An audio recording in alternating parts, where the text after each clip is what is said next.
Snow white एक divine beast था और किसी ने उसकी तुलना एक भेड़िए से की थी। इतना ही नहीं बल्कि वो तो उसे तंदूरी बनाकर खाना चाहता था। यह वास्तव में कुछ भयानक था। आइस फायर ड्रैगन अभी भी एक ड्रैगन था और वो एक दोहरी विशेषता आइस और फायर वाला ड्रैगन भी था। उसकी तुलना बस एक साधारण खाने से करना यह एक हास्यास्पद बात थी। अगर यह वास्तव में वैसा ही होता जैसा उसने कहा था तो वो बूढ़ी आवाज एक शक्तिशाली अस्तित्व होगी। बूढ़ी आवाज, आर्यन तुरंत चिल्लाया। बूढ़ी आवाज या फिर बूढ़ा आदमी, तुम जो कोई भी हो, मैं तुम्हें जान से मार दूंगा। तुमने मेरे बहुत सारे खजाने खा लिए, मेरी बहुत सारी गोलियां खा ली और तुमने मुझसे पूछा भी नहीं। तुम जो कोई भी हो, जरूर तुम एक बेशर्म इंसान होगे। यह बोलते हुए वो बहुत गुस्से में था। उसने उन सभी चीजों को हासिल करने के लिए लगभग 1 साल का समय बर्बाद किया था। उसके लिए उन्हें हासिल करना बिल्कुल भी आसान नहीं था। इस दुनिया में जहां युद्ध कला और शक्तियों का सम्मान किया जाता था, वो सभी डिवाइन और होली स्टेज चीजें आंखों को चकाचौंध करने वाले एक खजाने की तरह थीं, जिन्हें पाने के लिए 2 साम्राज्यों के बीच युद्ध तक हो सकता था। बूढ़ी आवाज ने कहा, वो सब कचरा है। आर्यन अवाक रह गया। उस बूढ़ी आवाज की नजरों में वो सभी चीजें केवल कचरा थी। इससे उसे और ज्यादा गुस्सा आ गया और उसने तुरंत कहा, फिर तुम कचरा कैसे खा सकते हो? जल्दी से सारा कचरा थूक दो और मुझे मेरा सामान वापस दो। इस बार बूढ़ी आवाज अवाक थी। उसने अभी खुद कहा कि वो सब चीजें कचरा थी, लेकिन उसने उन्हें खा लिया था। यह खुद के पैर पर कुल्हाड़ी मारने जैसा था। तभी स्नो व्हाइट ने उसे याद दिलाते हुए कहा, मास्टर, उसे मत भड़काओ, आप उसका गुस्सा बर्दाश्त नहीं कर पाओगे। आइस फायर ने भी कांपते हुए कहा, मास्टर शांत हो जाओ, शांत हो जाओ, उसे दुखी ना करें, नहीं तो भाड़ में जाओ। आर्यन ने गुस्से में चिल्लाते हुए कहा, तुम लोग एक बूढ़ी आवाज से डर गए। क्या तुम लोगों में थोड़ी भी शर्म बची है? तुम दोनों सच में एक डरपोक कुत्ते हो। बुढ़े, मेरे लिए वो सारा कचरा थूक दो। अगर तुमने दम है तो उन्हें थूक कर दिखाओ। अगर तुम उन्हें थूक नहीं सकते तो उन्हें फिर से कचरा मत कहना। वो सभी चीजें मेरे लिए खजाना थी, लेकिन तुमने उन्हें खा लिया। इस बात को सोचने भर से ही मुझे गुस्सा आ रहा है। आर्यन अपने गुस्से पर काबू नहीं कर पा रहा था। बोलते बोलते आर्यन के आंसू बेकाबू हो गए। क्या तुम्हें लगता है कि मेरे लिए उनहोली और डिवाइन स्टेज की चीजों को पाना इतना आसान था, जो तुमने उन्हें एक बार में खाकर सफा चट कर दिया? तुम एक काम करो, मुझे भी खा जाओ। क्या तुम जानते हो कि मैंने इतने सालों में क्या किया सहा है? क्या तुम जानते हो कि ये चीजें मेरे लिए कितनी महत्वपूर्ण थी? आर्यन के शब्द इतने भावनात्मक थे कि वो बूढ़ा आदमी समय पर कोई प्रतिक्रिया नहीं दे सका। वो गुस्सा होना चाहता था, लेकिन अब वो नहीं कर सका। फिर बूढ़े आदमी ने अधीरता से कहा, ठीक है, ठीक है, यह सिर्फ कचरे के कुछ टुकड़े हैं। चिंता मत करो, मेरे साथ यहाँ आप जितना चाहें उतना कचरा ले सकते हैं। मैं वास्तव में इसे बर्दाश्त नहीं कर सकता। इसके तुरंत बाद आर्यन ने रोना बंद कर दिया और तुरंत कहा, क्या तुम सच कह रहे हो? देखो, मैंने तुम्हें मजबूर नहीं किया। तुम जितना चाहो मुझे उतना दे सकते हो। मैं बिना उफ तक किए उन्हें रख लूंगा। स्नो व्हाइट, आइस फायर, तुम लोगों ने यह सुना है ना? आर्यन खुद अपने नाटक के अभिनय कौशल से थोड़ा प्रभावित था और उसने अपने मन में सोचा, अगर मैं किसी नाटक घर में होता तो मुझे बहुत वाहवाही मिल सकती थी। स्नो व्हाइट और आइस फायर ने तुरंत सिर हिलाया। वो उस बूढ़ी आवाज की खतरनाक शक्तियों को महसूस कर सकते थे। आर्यन ने अपना नाटक जारी रखते हुए कहा, आपने ये खुद कहा है, एक आदमी को अपनी बात रखनी होती है। बेशक अगर आपको लगता है कि आप एक महिला हो तो आपने जो कहा है उसे आप नकार सकते हैं। हाँ हाँ हाँ, आर्यन की चेतना के समुद्र की गहराई से एक जंगली हंसी आ रही थी। उसका चेतना का सागर इस हद तक हिल गया था कि उसका मन घूम रहा था और वो इसे और बर्दाश्त नहीं कर सकता था। कुछ पल बाद बूढ़े आदमी की हंसी फीकी पड़ गई और उसने कहा, बच्चे, तुम थोड़े दुष्ट हो, हालांकि तुम्हारा गुस्सा इस शासक के स्वाद के अनुरूप है। अब से तुम मेरे यानी कि रुद्रदेव के शिष्य हो। रुको रुको रुको, आर्यन ने तुरंत उसे बीच में रोकते हुए कहा, क्या कहा आपने कि मैं आपका शिष्य हूँ? लेकिन मैंने तो अभी तक आपको अपना गुरु ही नहीं माना है। रुद्रदेव ने कहा। क्या क्या तुम तैयार नहीं हो? आर्यन ने तुरंत कहा। बेशक मैं तैयार नहीं हूँ। क्या तुम्हें सच में लगता है कि मैं तुम्हारा शिष्य बनूंगा? बल्कि मैं तुम्हें अपना शिष्य बनाना चाहता हूँ। रुद्रदेव ने उसकी ओर देखा और कहा, बच्चे, क्या तुम जानते हो कि अतीत में भले ही युद्ध सम्राट मेरे सामने घुटने टेककर मेरा शिष्य बनने की भीख मांगे, मैं उसकी ओर देखता भी नहीं था। अब तुम्हें मेरा शिष्य बनने के लिए कहना एक ऐसी चीज है जिसके बारे में कई लोग सपने देखने की हिम्मत भी नहीं करते हैं। तुम्हें पता भी है कि मैं कौन हूँ? मैं रुद्रदेव हूँ। तुम्हारी सोच से भी परे की शक्तियों वाला एक शासक हूँ। पूरे तरंग महाद्वीप और बाकी महाद्वीपों पर कौन मुझे नहीं जानता है? कौन डरता नहीं है? मेरा नाम सुनकर कितने सर्व सम्राट डर से कांप जाते हैं और कितने। रुको रुको, जल्दी रुको। आर्यन ने अपने दिल में हैरान था, लेकिन सतह पर वो तिरस्कार में मुस्कुरा दिया। बुढ़े, वो सभी अतीत में था। क्या अब अतीत की बातों की डींग मारने का कोई मतलब है? तो क्या तुम जानते हो कि मैं पहले अतीत में कैसा था? मैंने एक हाथ से असंख्य दुनिया के सर्व सम्राटों को मार डाला था और दूसरे हाथ से अरबों वंशज पैदा किए। फिर मेरे आगे तुम क्या चीज हो? आर्यन ने इसे बिल्कुल भी गंभीरता से नहीं लिया। हालांकि उसने जो कहा वो सच था। पिछली दुनिया में वो एक स्पिरिचुअल योद्धा था। एक स्पिरिचुअल योद्धा इस दुनिया के लाखों योद्धाओं को मार सकता है। रुद्रदेव के पास कोई शब्द नहीं थे और उसने पूछा, मैं समझा नहीं, तुम कैसे थे? क्या मैं पूछ सकता हूँ कि तुम्हारा पिछला नाम क्या था? मैंने इतने शक्तिशाली योद्धा के बारे में कभी क्यों नहीं सुना? तुम एक हाथ से अरबों वंशज भी पैदा कर सकते थे। तुम्हारा यह कदम बहुत मजबूत होगा। आर्यन ने कहा, हजारों युवा पीढ़ी के योद्धा मुझे अपना गुरु मानते थे। औरतें मेरे लिए रोती थी, युवा लड़कियां मेरे लिए दुखी होती थी और यहाँ तक कि देवी भी मेरे लिए प्रार्थना करती थी।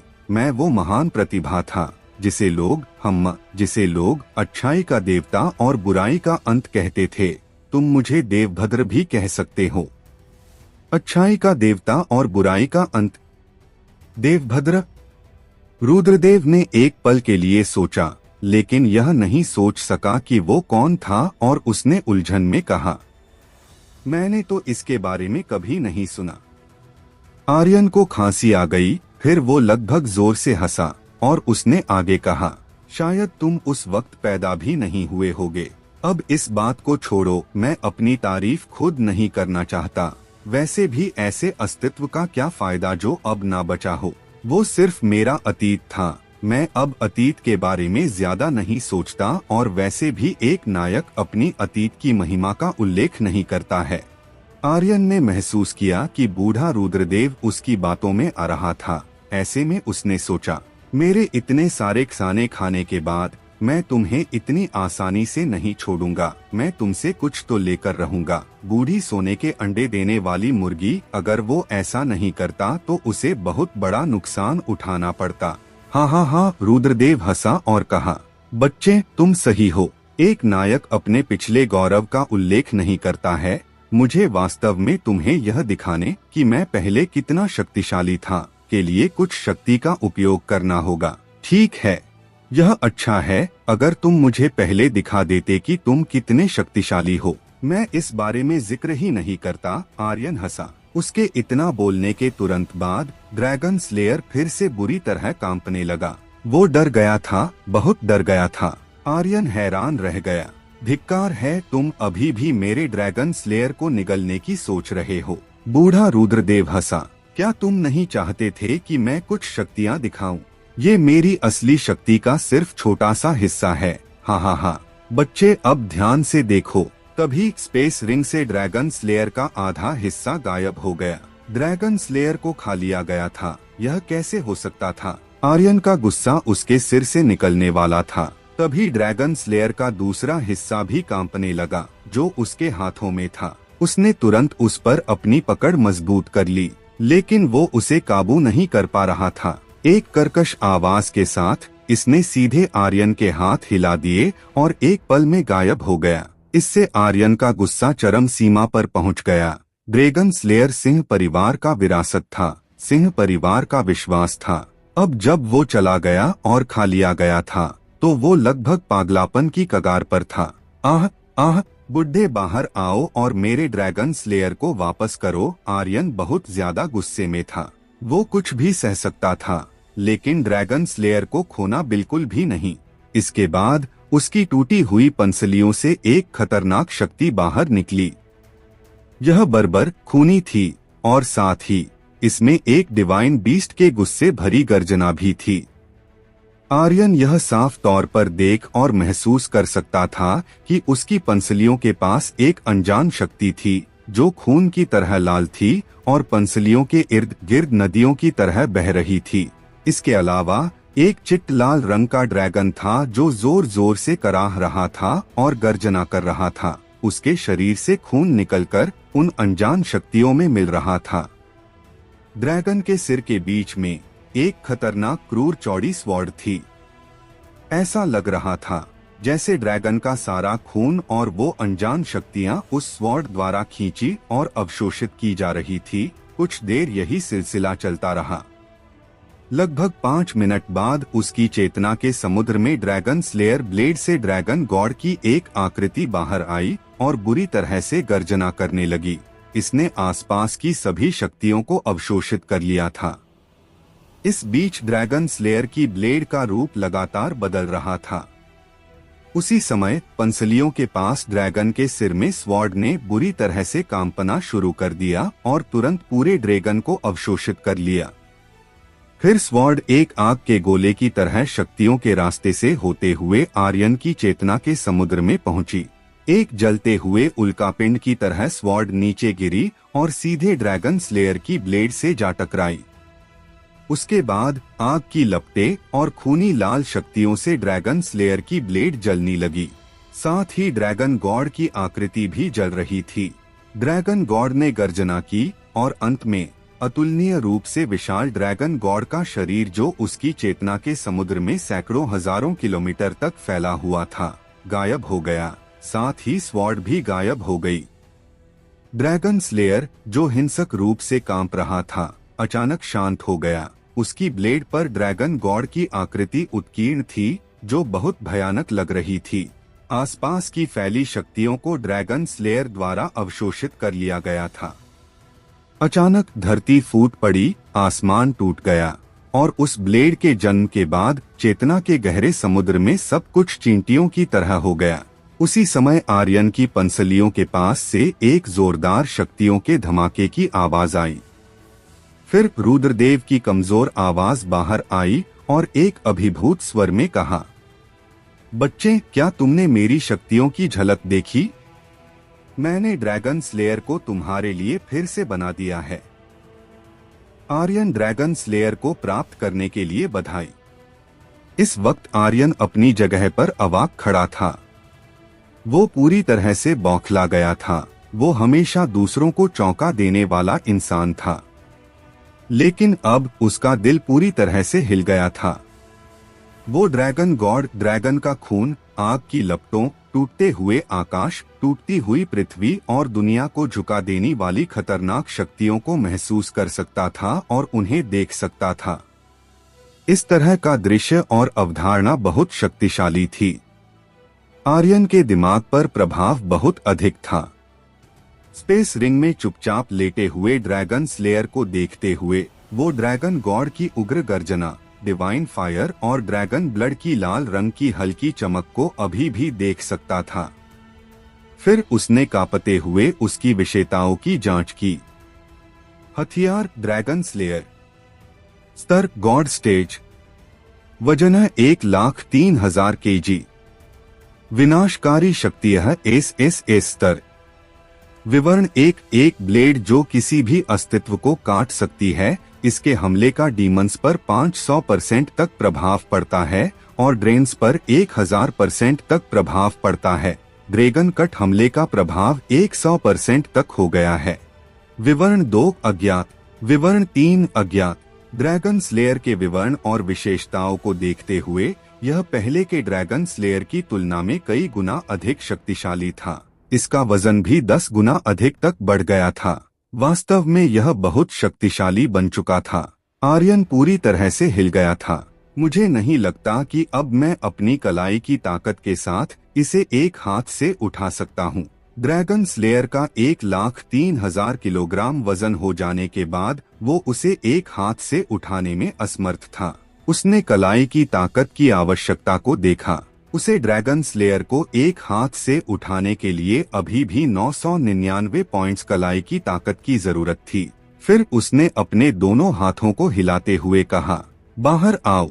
ब्लेड एनर्जी के धमाके के साथ ड्रैगन स्लेयर की शक्तियां बाहर निकली और चारों तरफ फैल गई। सॉल योद्धाओं ने तुरंत जमीन पर घुटने टेक दिए। वो इस शक्ति को सह नहीं पाए और जमीन पर घुटनों के बल गिर गए।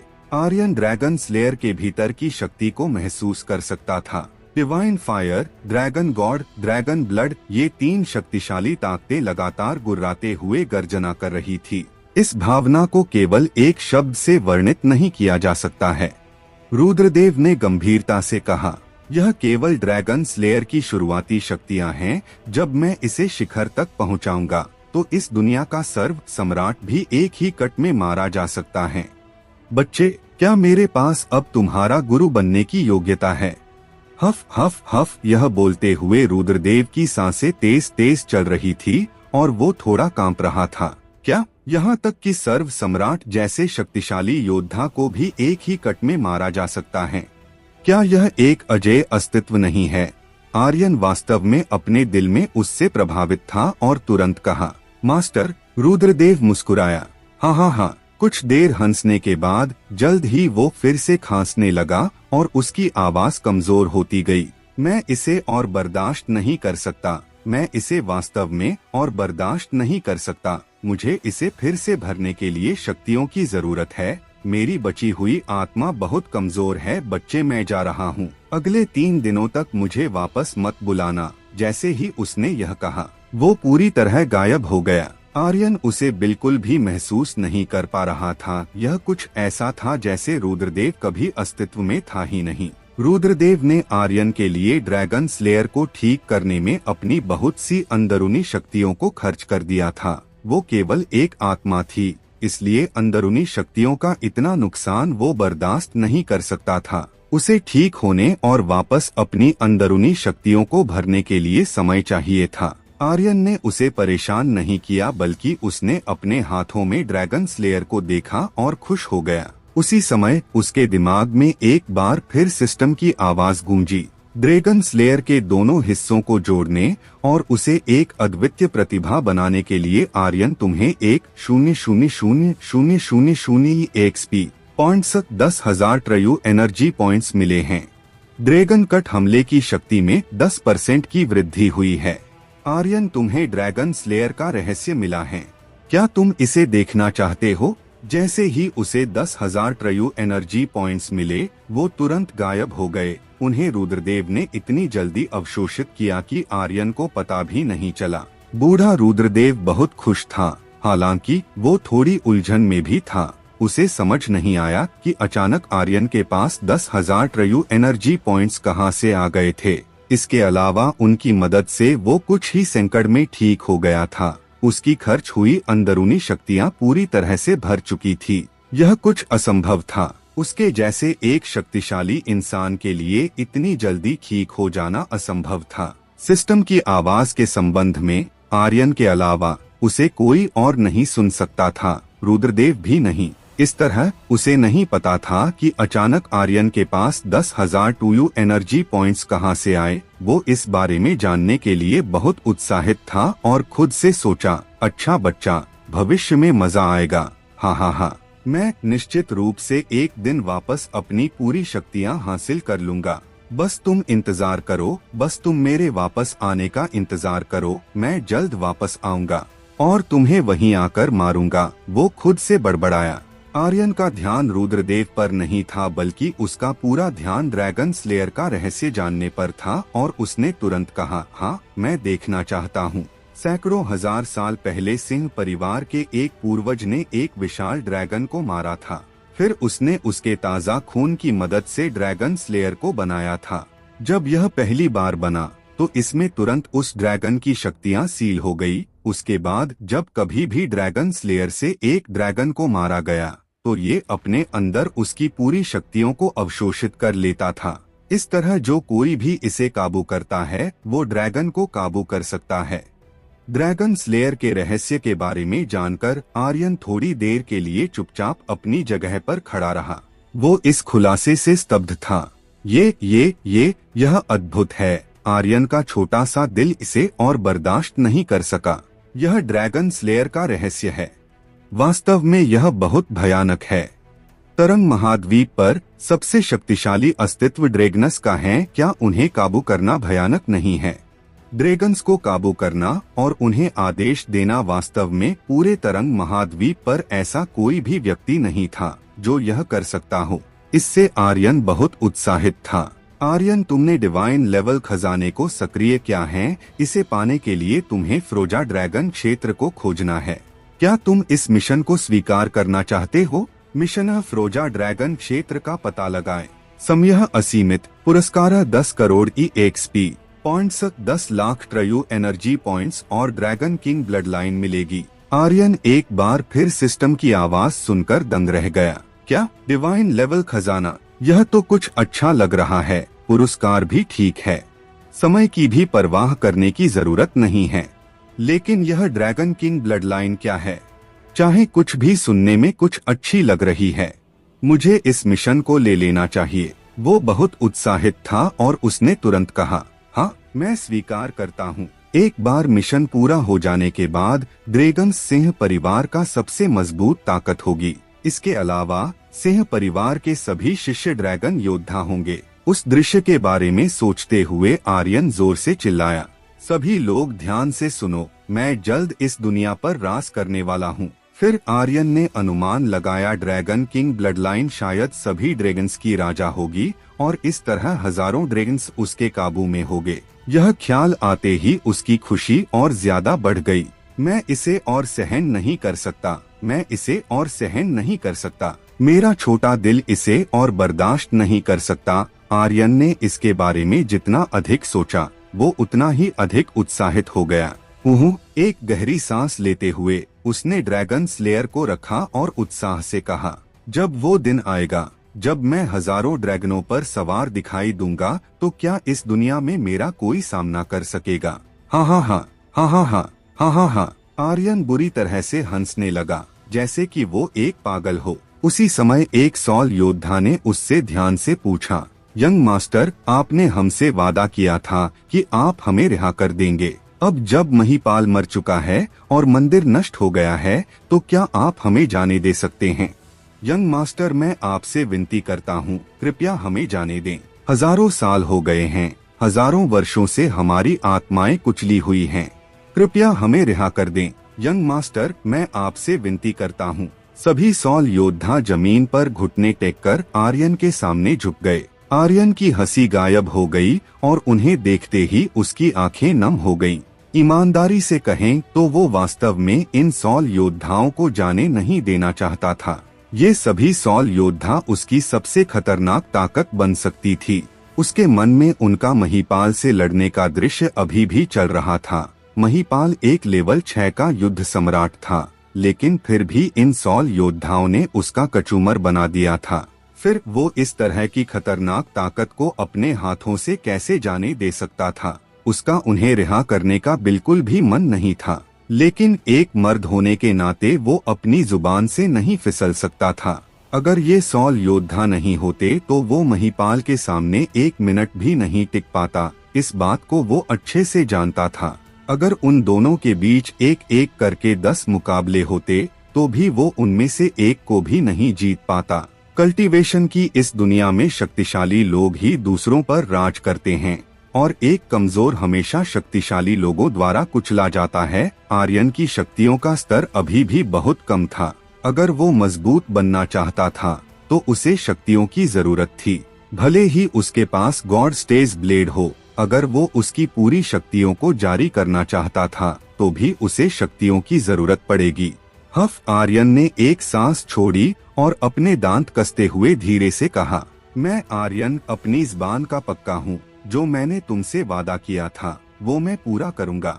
इसके बाद उसने सिस्टम से ऐसे कहा जैसे उसकी जान निकल रही हो, सॉल योद्धाओं को रिहा कर दो। जिस पल उसने यह कहा उसको लगा जैसे किसी ने उसकी जान निकाल ली हो। ये बहुत दर्दनाक था, लेकिन उनकी आत्मा के रिहा होने की भावना ने उसे थोड़ा अच्छा महसूस कराया। धन्यवाद आर्यन, धन्यवाद, धन्यवाद। वो सभी आर्यन को धन्यवाद दे रहे थे। अचानक उनका शरीर एक सफेद रोशनी से जगमगाने लगा, जैसे कि रात के अंधेरे में जुगनू। फिर वो धीरे धीरे आर्यन के शरीर पर जमा हो गए। थोड़ी देर बाद वो सभी एक एक करके गायब हो गए। सभी 3800 सॉल योद्धाओं के गायब होने के बाद आर्यन के दिमाग में सिस्टम की आवाज गूंजी, आर्यन तुम्हें 1 merit point, 1 EXP point, 1 true energy point और 1000 सिस्टम पॉइंट मिले हैं। आर्यन तुम्हें एक विशेष पुरस्कार मिला है, क्या तुम इसे लेना चाहते हो? विशेष पुरस्कार? यह कुछ अच्छा होना चाहिए। हर बार जब इस तरह का विशेष पुरस्कार दिखाई देता था तो यह या तो एक उच्च स्तर के डिमन या एक उच्च स्तर के इंसान को मारने पर मिलने वाली चीजों की तरह होता था। आर्यन ने तुरंत कहा, मुझे चाहिए। बधाई हो आर्यन, तुम्हें एक डेथ गॉड सील मिली है। बधाई हो आर्यन, तुम्हें एक मेरिट सिस्टम मिला है और इसे सक्रिय करने पर तुम्हें 100 EXP पॉइंट्स, 100 ट्रयू एनर्जी पॉइंट्स और 100 सिस्टम पॉइंट्स मिले हैं। आर्यन जानता था कि उसे अभी थोड़ी देर पहले मिले 20,000 ट्रयू एनर्जी पॉइंट्स गायब हो चुके थे और उन्हें रुद्रदेव ने निगल लिया था, लेकिन उसने उनकी ज्यादा परवाह नहीं की। उसका मन अभी डेथ गॉड सील पर केंद्रित था। वस्तुतः डेथ गॉड सील स्तर, उपभोग शक्ति 1 लाख ट्रयू एनर्जी पॉइंट्स, अवधि 24 घंटे। विवरण, death God seal spirit palace की अरबों सॉल और स्पिरिट्स को नियंत्रित करती है। इसकी एक चाल के साथ एक सॉल को बुलाया जाएगा। हालांकि यह एक लेवल 1 की सॉल या फिर एक डिवाइन सॉल या फिर एक सर्व सम्राट की सॉल भी हो सकती है। विवरण 2, डेथ गॉड सील सभी सॉल और स्पिरिट्स को कुचल सकती है और अवशोषित सॉल और स्पिरिट्स हमेशा डेथ गॉड सील में रहेंगी। विवरण 3, डेथ गॉड सील उन सॉल और स्पिरिट्स का पोषण कर सकता है जिन्हें वो अवशोषित करता है। अद्भुत विशेषताओं को देखते हुए आर्यन का चेहरा उत्साह से भर गया। यह अच्छा हुआ, नहीं बल्कि बहुत अच्छा हुआ कि मैंने उन सॉल योद्धाओं को आजाद कर दिया, वरना मुझे इस तरह का खजाना कैसे मिलता। वास्तव में मेरी किस्मत बहुत अच्छी है। इसके साथ मैं एक सर्व सम्राट की सॉल को भी बुला सकता हूँ। इससे ज्यादा और अच्छा किया होगा। आर्यन अचानक चिंतित हो गया और तुरंत पंसलियों के बीच लेटे बूढ़े रुद्रदेव से कहा, पूर्वज, मैं आपसे विनती करता हूँ, इस चीज को मत खाना। अगर आपको और ट्रयू एनर्जी पॉइंट्स चाहिए तो मैं आपको ढेर सारे ला कर दूंगा। हम जब घर जाएंगे तो मैं आपको बहुत सारी पिल दूंगा। आप जितनी चाहें उतनी खा सकते हैं। रुद्रदेव ने तुरंत कोई जवाब नहीं दिया। लंबे समय के बाद उसकी आवाज सुनाई दी और कहा, यह चीज बुरी नहीं है। केवल एक साधारण वाक्य के साथ, कोई अन्य आवाज नहीं आई थी। आर्यन और भी अधिक उत्साहित हो गया। यहाँ तक कि बूढ़े रुद्रदेव ने भी कहा कि ये चीज बुरी नहीं थी। इसका सीधा मतलब था कि यह डेथ गॉड सील एक शक्तिशाली चीज थी। बहुत सी चीजें नहीं थीं जो उसकी आंखों में बुरी ना हो। अगर वो होली स्टेज की चीजों को कचरा बोल सकता था तो यह डेथ गॉड सील कितनी बेहतर होगी। हाँ, आर्यन फिर से बेतहाशा हंसा। वास्तव में मैंने आज एक बड़ा खजाना हासिल किया है। उसे लगा जैसे उसने आज किस्मत का अमृत पी लिया हो। उसे एक ही दिन में रुद्रदेव जैसा एक मास्टर जिसने पल भर में ड्रैगन स्लेयर को जोड़ दिया और उसे पहले से कई गुना शक्तिशाली बना दिया था, मिला था। इसके अलावा उसने ड्रैगन स्लेयर के रहस्य को जान लिया था और अब जब उसने उन सॉल योद्धाओं को छोड़ दिया था और एक महान योग्यता प्राप्त की थी तो उसे डेथ गॉड सील का विशेष पुरस्कार मिला था। यह किस्मत वास्तव में स्वर्ग विरोधी थी। आर्यन का दिल कस गया। यह वास्तव में बहुत अच्छा है। हाँ, यंग मास्टर जरूर ठीक होगे, उन्हें कुछ नहीं होने वाला। हाँ, रूबी, चिंता मत करो, वो जरूर ठीक होगे। सिंह परिवार में सभी लोग आर्यन को लेकर चिंतित थे। पूर्वज, मुझे डराओ मत, मैं अभी भी शक्तिशाली बनने और खुशहाल जीवन जीने के लिए आप पर भरोसा कर रहा हूँ। लेकिन मैं आपसे विनती करता हूँ, उन चीजों को मत खाना। जब आर्यन सिंह परिवार में लौटा तो वो तुरंत चिल्लाया, जल्दी से मुझे ड्रैगन स्पिरिट पिल लाकर दो। इस आवाज से पूरा सिंह परिवार हिल गया था। महाजन जल्दी से ड्रैगन स्पिरिट पिल की एक बड़ी बोतल लेकर बाहर निकला और कहा, यंग मास्टर, ड्रैगन स्पिरिट पिल। सिंह परिवार में महाजन ने और भी अधिक मेहनत की, क्योंकि आर्यन ने उसे आजादी दी थी। उसे ड्रैगन स्पिरिट पिल का नुस्खा दिया और उसे अपना गुस्सा निकालने दिया। उसने अपने दिल की गहराई से आर्यन को अपना नया मास्टर माना था। आर्यन ने ड्रैगन स्पिरिट पिल की बोतल पकड़ी और उसे अपने मुंह में डालता रहा। ट्रयू एनर्जी के 1500 पॉइंट्स फिर से भर गए हैं। ट्रयू एनर्जी के 1500 पॉइंट्स कम हो गए हैं। ट्रयू एनर्जी के 1500 पॉइंट्स फिर से भर गए हैं। ट्रयू एनर्जी लगातार बढ़ रही थी और लगातार घट रही था। आर्यन की ट्रयू एनर्जी का रास्ता एक तलहीन गड्ढे की तरह था, जिसे पूरी तरह से भरा नहीं जा सकता था। 100 से अधिक ड्रैगन स्पिरिट पिल निगलने के बाद भी उस पर कुछ फर्क नहीं पड़ा। तभी रुद्रदेव ने अपनी अंदरूनी शक्तियों को थोड़ा ठीक कर लिया। बच्चे, ठीक है, अब मुझे अगले 3 दिनों तक तुम्हारी ट्रयू एनर्जी खाने की जरूरत नहीं है। 3 दिन, आर्यन ने कड़वाहट से कहा। तुम सच में मुझ गरीब पर कोई दया नहीं करोगे? उसके पास पहले से ही एक वुल्फ था जो उसके सभी आत्मा पत्थरों को खा जाता था। अब उसके पास एक बूढ़ा आदमी और आ गया था जो कुछ भी बिना उसकी मर्जी के खा जाते हैं। वो वास्तव में थोड़ा दुखी था। हालांकि भले ही उसको उनसे शिकायत हो, फिर भी आर्यन बहुत उत्साहित था। अगर स्नो व्हाइट के बारे में भूल भी जाए तो भी उसके पास एक ऐसा अस्तित्व था जो ड्रैगन स्लेयर को ठीक कर सकता था, दोनों हिस्सों को जोड़ने जैसा काम कर सकता था। इसके अलावा उसने जो नया ड्रैगन स्लेयर तैयार किया वो पिछले ड्रैगन स्लेयर से 10 गुना अधिक शक्तिशाली था, जिसके एक ही वार से सर्व सम्राट को भी मारा जा सकता था। ड्रैगन स्लेयर तकनीक के सभी हमले पहले की तुलना में कई गुना अधिक शक्तिशाली हो चुके थे, जो किसी को भी तुरंत खत्म कर सकते थे। उसे ऐसी खतरनाक ताकत के रूप में रुद्रदेव मिला था।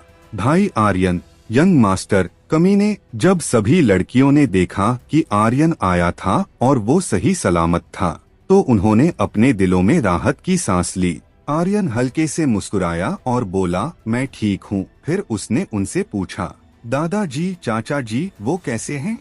स्नो व्हाइट उसके पास और कहा, वे ठीक हैं, उन्हें कुछ दिनों के आराम की जरूरत है। यह अच्छी बात है। आर्यन का दिल भी शांत हो गया और उसने कहा, रूही, तुम पूरी रात नहीं सोई हो, पहले आराम करो। मैं दोपहर में तुमसे मिलने आऊंगा, मुझे अभी थोड़ा काम है। रूबी ने मुस्कुराते हुए कहा, हाँ। वाणी भी हंस पड़ी। मेघा ने अपने होंठ हल्के से काटे और बहुत ही लुभावने तरीके से कहा, आर्यन, सिंह परिवार का मामला खत्म हो गया है, अब हमें चलना चाहिए। तारा ने सिर हिलाकर कहा, बड़ी बहन, चलो ना, सिंह परिवार में रुकते हैं, वरना जब हम शाखा में लौटेंगे तो हमें उस बदबूदार अमर का मुंह देखना पड़ेगा। वर्षा ने भी कहा, यह सही है मेघा, चलो सिंह परिवार में रुकते हैं। मेघा ने आर्यन की ओर देखा, आधे सेकंड के लिए रुकी और कहा, यह सिंह परिवार है, ना कि हमारी हेवन सेक्ट की शाखा। चलो अब चलते हैं। इतना कहकर वो वहाँ से जाने लगी। हालांकि जैसे ही उसने अपना पहला कदम उठाया, आर्यन ने उसका हाथ पकड़ लिया और कहा, तुम इस जगह को अपना घर मान सकती हो। मेघा का छोटा हाथ बहुत नरम, थोड़ा ठंडा और पानी की तरह था, जो आर्यन द्वारा पकड़े जाने से हल्का सा कांपने लगा। वो अपना हाथ छुड़ाना चाहती थी, लेकिन उस पर आर्यन की पकड़ बहुत मजबूत थी। एक छोटे से खिंचाव के साथ आर्यन ने सीधे मेघा को अपने सामने खींचा और ठंडी आवाज में कहा, तुम्हें रुकना चाहिए। तारा ने जब आर्यन का ये अंदाज देखा तो उसके पेट में गुदगुदी होने लगी और तुरंत सिर हिलाते हुए कहा, वाह वाह वाह, वो कितना सुंदर है। वर्षा के चेहरे पर भी मोह था। मेघा ने अपना सिर नीचे किया। वो अभी भी अपना हाथ छुड़ाने की कोशिश कर रही थी, लेकिन अब आर्यन ने उसे और भी ज्यादा कस कर पकड़ा हुआ था। अचानक आर्यन ने एक झटके के साथ उसे अपनी ओर खींचा और उसकी पानी की तरह पतली कमर को पकड़ते हुए कहा, क्या तुम वास्तव में जाना चाहती हो? मेघा ने खुद के शरीर को आर्यन की बाहों में पूरा ढीला छोड़ दिया और उसने अपना सिर उसकी छाती पर रख लिया। आर्यन के दिल की धड़कन को सुनकर, उसके शरीर से निकलने वाली दबंग आभा को महसूस करते हुए इस समय उसका दिल पिघलने वाला था। तारा और वर्षा दोनों हैरान रह गई, लेकिन तारा ने तुरंत कूदते हुए कहा, बड़ी बहन अब तो मान जाओ। मेघा होश में आ गई और जल्दी से उससे दूर हटने की कोशिश करते हुए बोली, आर्यन ऐसा मत करो, सब लोग देख रहे हैं। हालांकि चाहे उसने कितनी भी कोशिश क्यों ना की हो, वो आर्यन की पकड़ से नहीं छूटी और आर्यन की बाहों ने उसे और कसकर गले लगा लिया। उसकी उभरी हुई छाती की दोनों चोटियां आर्यन की छाती से चिपक गई थी, जो बाहर आने के लिए तैयार थी। तभी आर्यन ने जोर से कहा, तो क्या हुआ अगर कोई हमें देख रहा है? तुम मेरी हो तो मुझे दूसरों से क्या लेना देना? मैं तुम्हारी नहीं हूँ, मेघा ने गुस्से में कहा। वो आर्यन के मुंह का कोना पीछे मुड़ गया। एक शरारत भरी मुस्कान दिखाते हुए उसने मेघा की आंखों में देखा और पूछा, क्या तुम सच कह रही हो? मेघा की आवाज फीकी पड़ गई और उसने कहा, हाँ, मैं तुम्हारी नहीं हूं। फिर से कहो। आर्यन के चेहरे पर बुरी मुस्कान और भी चौड़ी हो गई। मेघा ने दुष्ट इरादों से भरी आर्यन की आंखों को देखने की हिम्मत नहीं की और कहा, मैं तुम्हारी नहीं हूं। उसकी बात खत्म होने से पहले ही आर्यन ने तुरंत उसके होठों को अपने होठों से बंद कर दिया, जिससे वो आगे कुछ बोल ना सकी। ओह, मेघा फटी हुई चौड़ी चौड़ी आंखों से आर्यन को एकटक देख रही थी। उसके मुंह में कुछ मिठास आ गई थी और उसे अपने शरीर में झुनझुनी सी महसूस हो रही थी। उसका दिमाग लगभग सुन्न हो चुका था। ये एहसास इतना अद्भुत था कि वो सांस लेना भी भूल गई। एक पल बाद उसे वापस होश आ गया और उसने दोनों से आर्यन को धक्का दिया और वो उसकी बाहों से छूट गई। बेशक आर्यन ने उसे जानबूझकर छोड़ा था और उसने एक शरारती मुस्कान के साथ कहा, मैंने पहले ही तुम पर एक छाप लगा दी है, तुम अब से मेरे अलावा किसी और की नहीं हो। आर्यन ने ऐसा कहा क्योंकि वो उसका दिल नहीं दुखाना चाहता था। उसे पता था कि मेघा और बाकी दोनों बहनें उसे चाहती थी। उन तीनों ने उसकी बहुत मदद की थी और वैसे भी जब तक आर्यन इस दुनिया में था, बदले में उन्हें थोड़ा प्यार तो दे ही सकता था। मेघा तेज तेज सांस ले रही थी और उसकी आंखें आर्यन पर टिकी हुई थी। वो एक भी शब्द नहीं बोल पा रही थी। तारा, वर्षा और आसपास के लोग सभी स्तब्ध रह गए। ये एक तरह से जबरदस्ती थी। आर्यन ने उसे जबरदस्ती चूमा था और वो भी तब जब सामने की लड़की स्वर्ग संप्रदाय से थी। वर्षा, तारा और बाकी लोगों की सांसें बंद हो गई थी। वाह, बड़ी बड़ी बहन, यह तुम्हारा पहला चुंबन है ना? तारा ने हंसते हुए कहा। उसी समय उसकी आंखों में जलन का आभास हो रहा था। उसने आर्यन की ओर देखा और कहा, कमीने, मुझे भी जबरदस्ती चुंबन दो, मुझे भी उस तरह की जबरदस्ती का आनंद लेने दो। वर्षा भी ऐसा चाहती थी, लेकिन उसने कुछ कहा नहीं। मेघा ने खुद को संभाला और तुरंत उसका चेहरा पहले की तरह ठंडा हो गया और गहरी आवाज में उन दोनों से कहा, चलो चलते हैं। फिर उसने उनका एक एक हाथ खींचा और सिंह परिवार के आंगन से बाहर चली गई। बड़ी बहन, चलो रुकते हैं ना? अब तो आपने उसे चूम भी लिया, अब हमें भी उस कमीने को चूमने दो ना।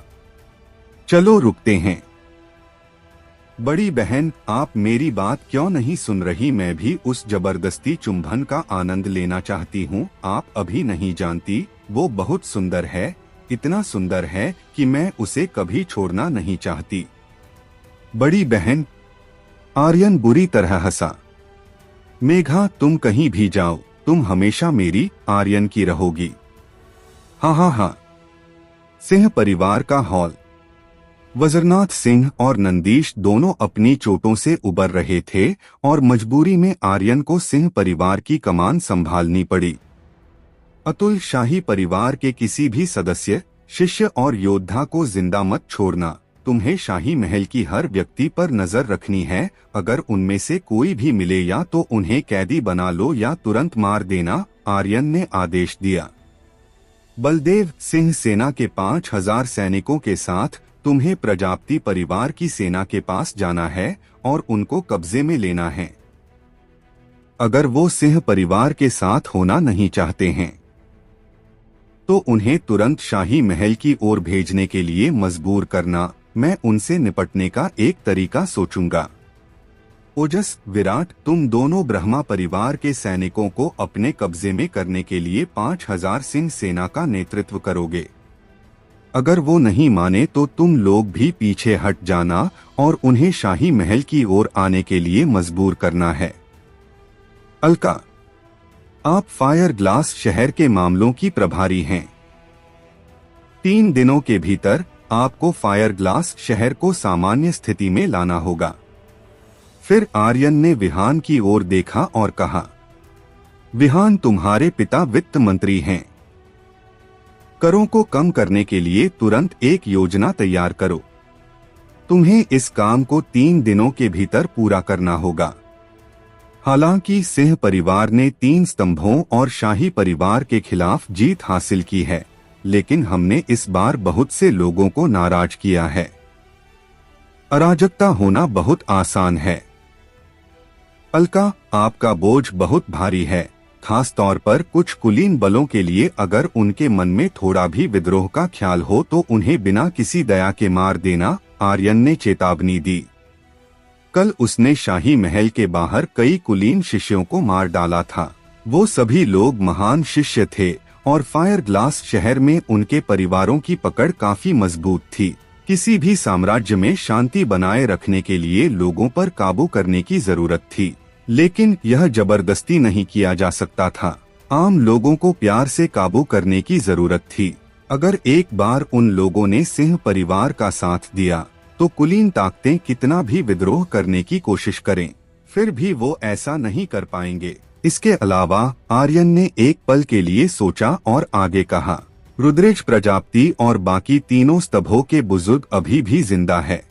उन्हें शाही सिंहासन पर बैठने का लालच दो और पूरे शहर में फैला दो की शाही गद्दी खाली है। उन्हें फिर बाहर आना ही होगा। ठीक है, अभी तो बस इतना ही है। सब लोग अपने कामों पर लग जाओ, लेकिन याद रखना, तुम में से कोई भी आम लोगों को नुकसान नहीं पहुंचाएगा। हमें अपने सिंह परिवार की एक अच्छी छवि बनानी होगी, आर्यन ने उन्हें याद दिलाया। ठीक है यंग मास्टर। फिर सभी तेजी से तितर बितर हो गए। उनके दिलों में आर्यन के लिए प्रशंसा भी भरी हुई थी। बेशक उन्हें नहीं पता था कि आर्यन पिछले जीवन में सिंह क्लान का एक वंशज था और उसने शासन करना अपने दादाजी से सीखा था। उसे इस बारे में ज्यादा कुछ तो नहीं पता था, लेकिन एक बात वो जानता था, एक क्लेन साम्राज्य और राज्य की उन्नति होना उनके निचले स्तरों के लोगों पर निर्भर होती थी। अगर वो लोग अच्छी तरह से रहते हैं तो साम्राज्य की उन्नति होना तय है। सबको काम पर लगाने के बाद आर्यन पहाड़ के पीछे छप्पर वाले आंगन में लौट आया। वहां रूबी, वाणी और छाया जो अंधेरे में थी, सभी उसका इंतजार कर रही थी। आर्यन ने मुस्कुराते हुए कहा, तुमने अभी तक आराम क्यों नहीं किया? तुम पूरी रात सोई नहीं हो। क्या ऐसा हो सकता है तुम बिस्तर पर मेरी सेवा करना चाहती हो? पता नहीं क्यों और कैसे। जब से आर्यन इस दुनिया के आर्यन के शरीर में आया था, तब से लड़कियों के मामले उसका दिल बहुत बड़ा हो गया था। शायद इस पक्ष के मामले में आर्यन के दिमाग का हिस्सा इस दुनिया के आर्यन का बन चुका था। हाय, आर्यन बुरी तरह मुस्कुराया। 3 महान सुंदरियों के साथ सोना एक ऐसी चीज थी जिसके बारे में सोचने की भी किसी की हिम्मत नहीं थी। वाणी ने मुस्कुराते हुए कहा, आर्यन भाई, क्या आप चाहते हैं कि हम आपके साथ सोएं?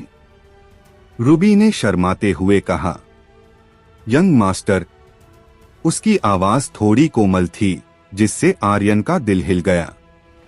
अरे वाह! आर्यन ने अपने हाथों को रगड़ते हुए भेड़िए जैसी नजर दिखाई और वो आगे झुकने ही वाला था कि तभी सिंह परिवार का एक शिष्य हड़बड़ी में अंदर और कहा, यंग मास्टर, फायर ग्लास शहर के कई मंत्री और कुछ कुलीन कुलपति सभी सिंह परिवार के प्रवेश द्वार पर घुटने टेककर आपसे मिलने का अनुरोध कर रहे हैं। भाड़ में जाओ! आर्यन ने गुस्से में अपने दिल में कोसा और कहा, उन्हें मरने दो। उसे बीच में टोके जाने से बहुत गुस्सा आ रहा था। वो शिष्य थोड़ा कांप गया और ध्यान से पूछा, क्या आप उन सभी को मारने वाले हैं? हाँ, उन्हें मरने दो और तुम भी दफा हो जाओ। आर्यन बहुत दुखी था। रूबी ने कहा, यंग मास्टर, आपको वहां जाकर देखना चाहिए। वो सभी फायर ग्लास शहर के कुलीन हैं। अगर वो मर जाते हैं तो फायर ग्लास शहर में उथल पुथल मच जाएगी। आर्यन ने बुरी तरह सांस ली और कहा, मेरा इंतजार करना। फिर वो जल्दी से बाहर निकल गया। सिंह परिवार के प्रवेश द्वार पर दर्जनों कुलीन मंत्री घुटने टेक कर बैठे थे। इनमें से अधिकांश लोग वो थे जो कल रात रत्न सिंह के पक्ष में खड़े थे। अब जब रत्न सिंह मर चुका था तो वो सिंह परिवार को गुस्सा दिलाने का कैसे जोखिम उठा सकते थे। आर्यन ने शाही परिवार को उलट दिया था। उन्हें डर था कि इस चक्की में उनका सिर भी पिस सकता है, तो उन्होंने यहाँ आने और माफी मांगने की पहल की। इसके अलावा अपने साथ वो बहुत सारी अच्छी चीजें भी लेकर आए थे।